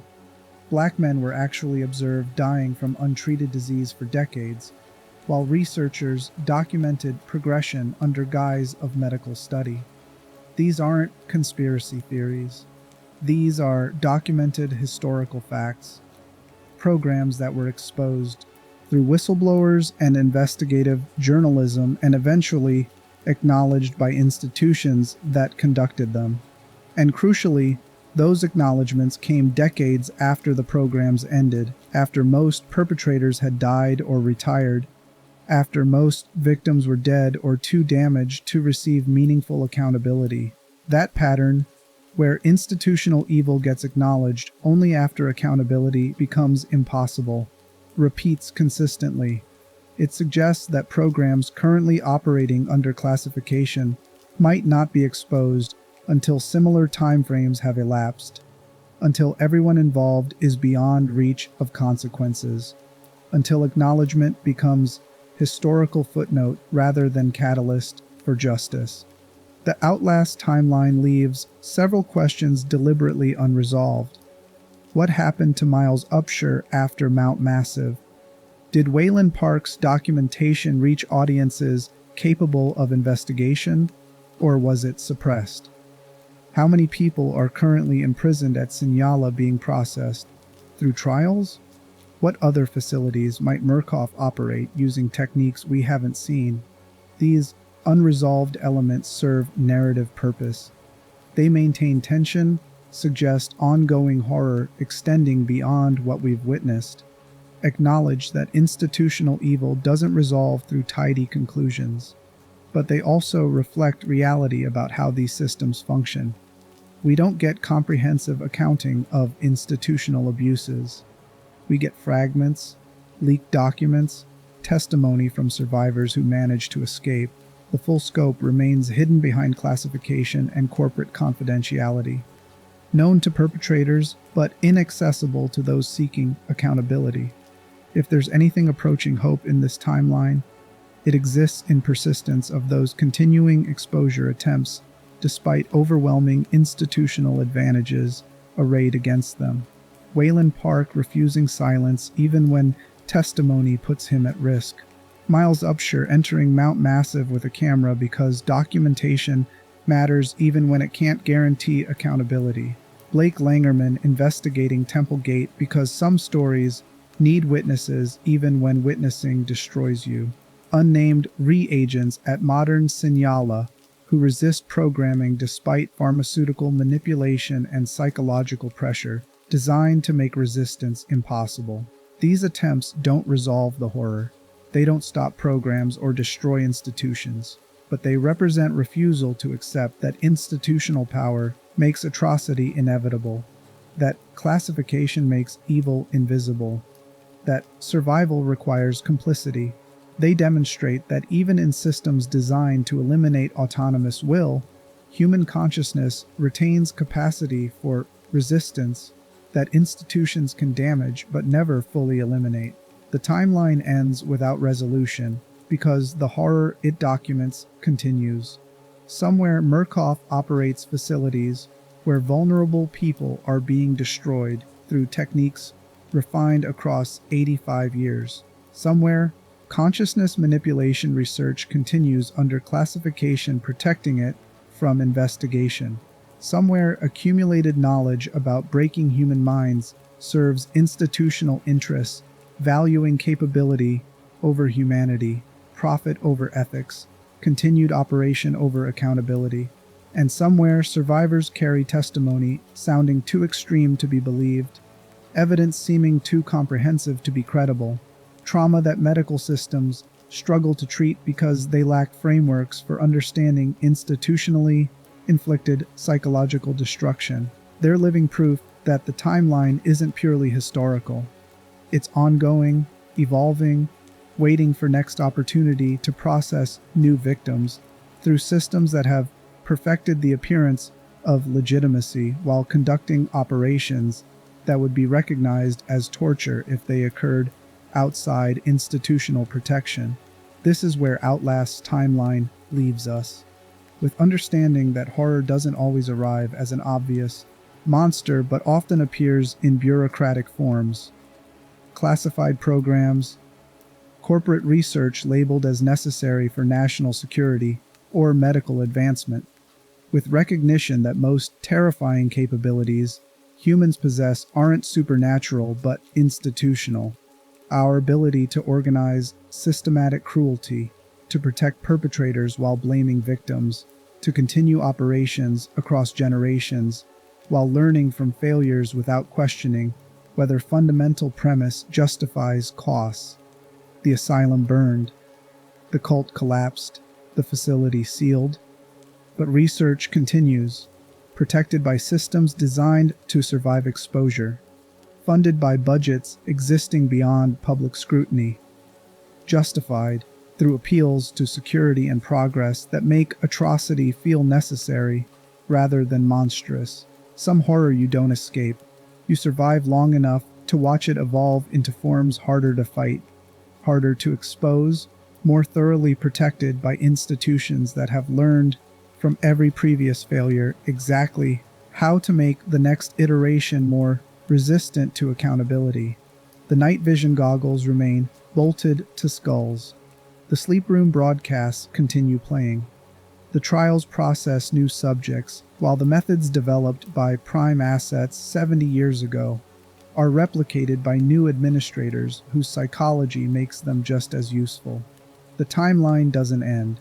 It continues in darkness, behind classification, beyond reach of those seeking justice, processing people who volunteered for opportunities that sounded too good because alternatives were poverty, isolation, or circumstances making systematic torture disguised as training seem preferable to continued civilian life. This is institutional horror at its most refined. Not monsters in shadows, but programs in facilities. Not supernatural evil, but corporate methodology.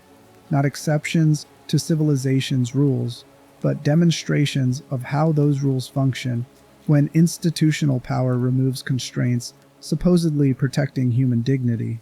Welcome to the Outlast timeline.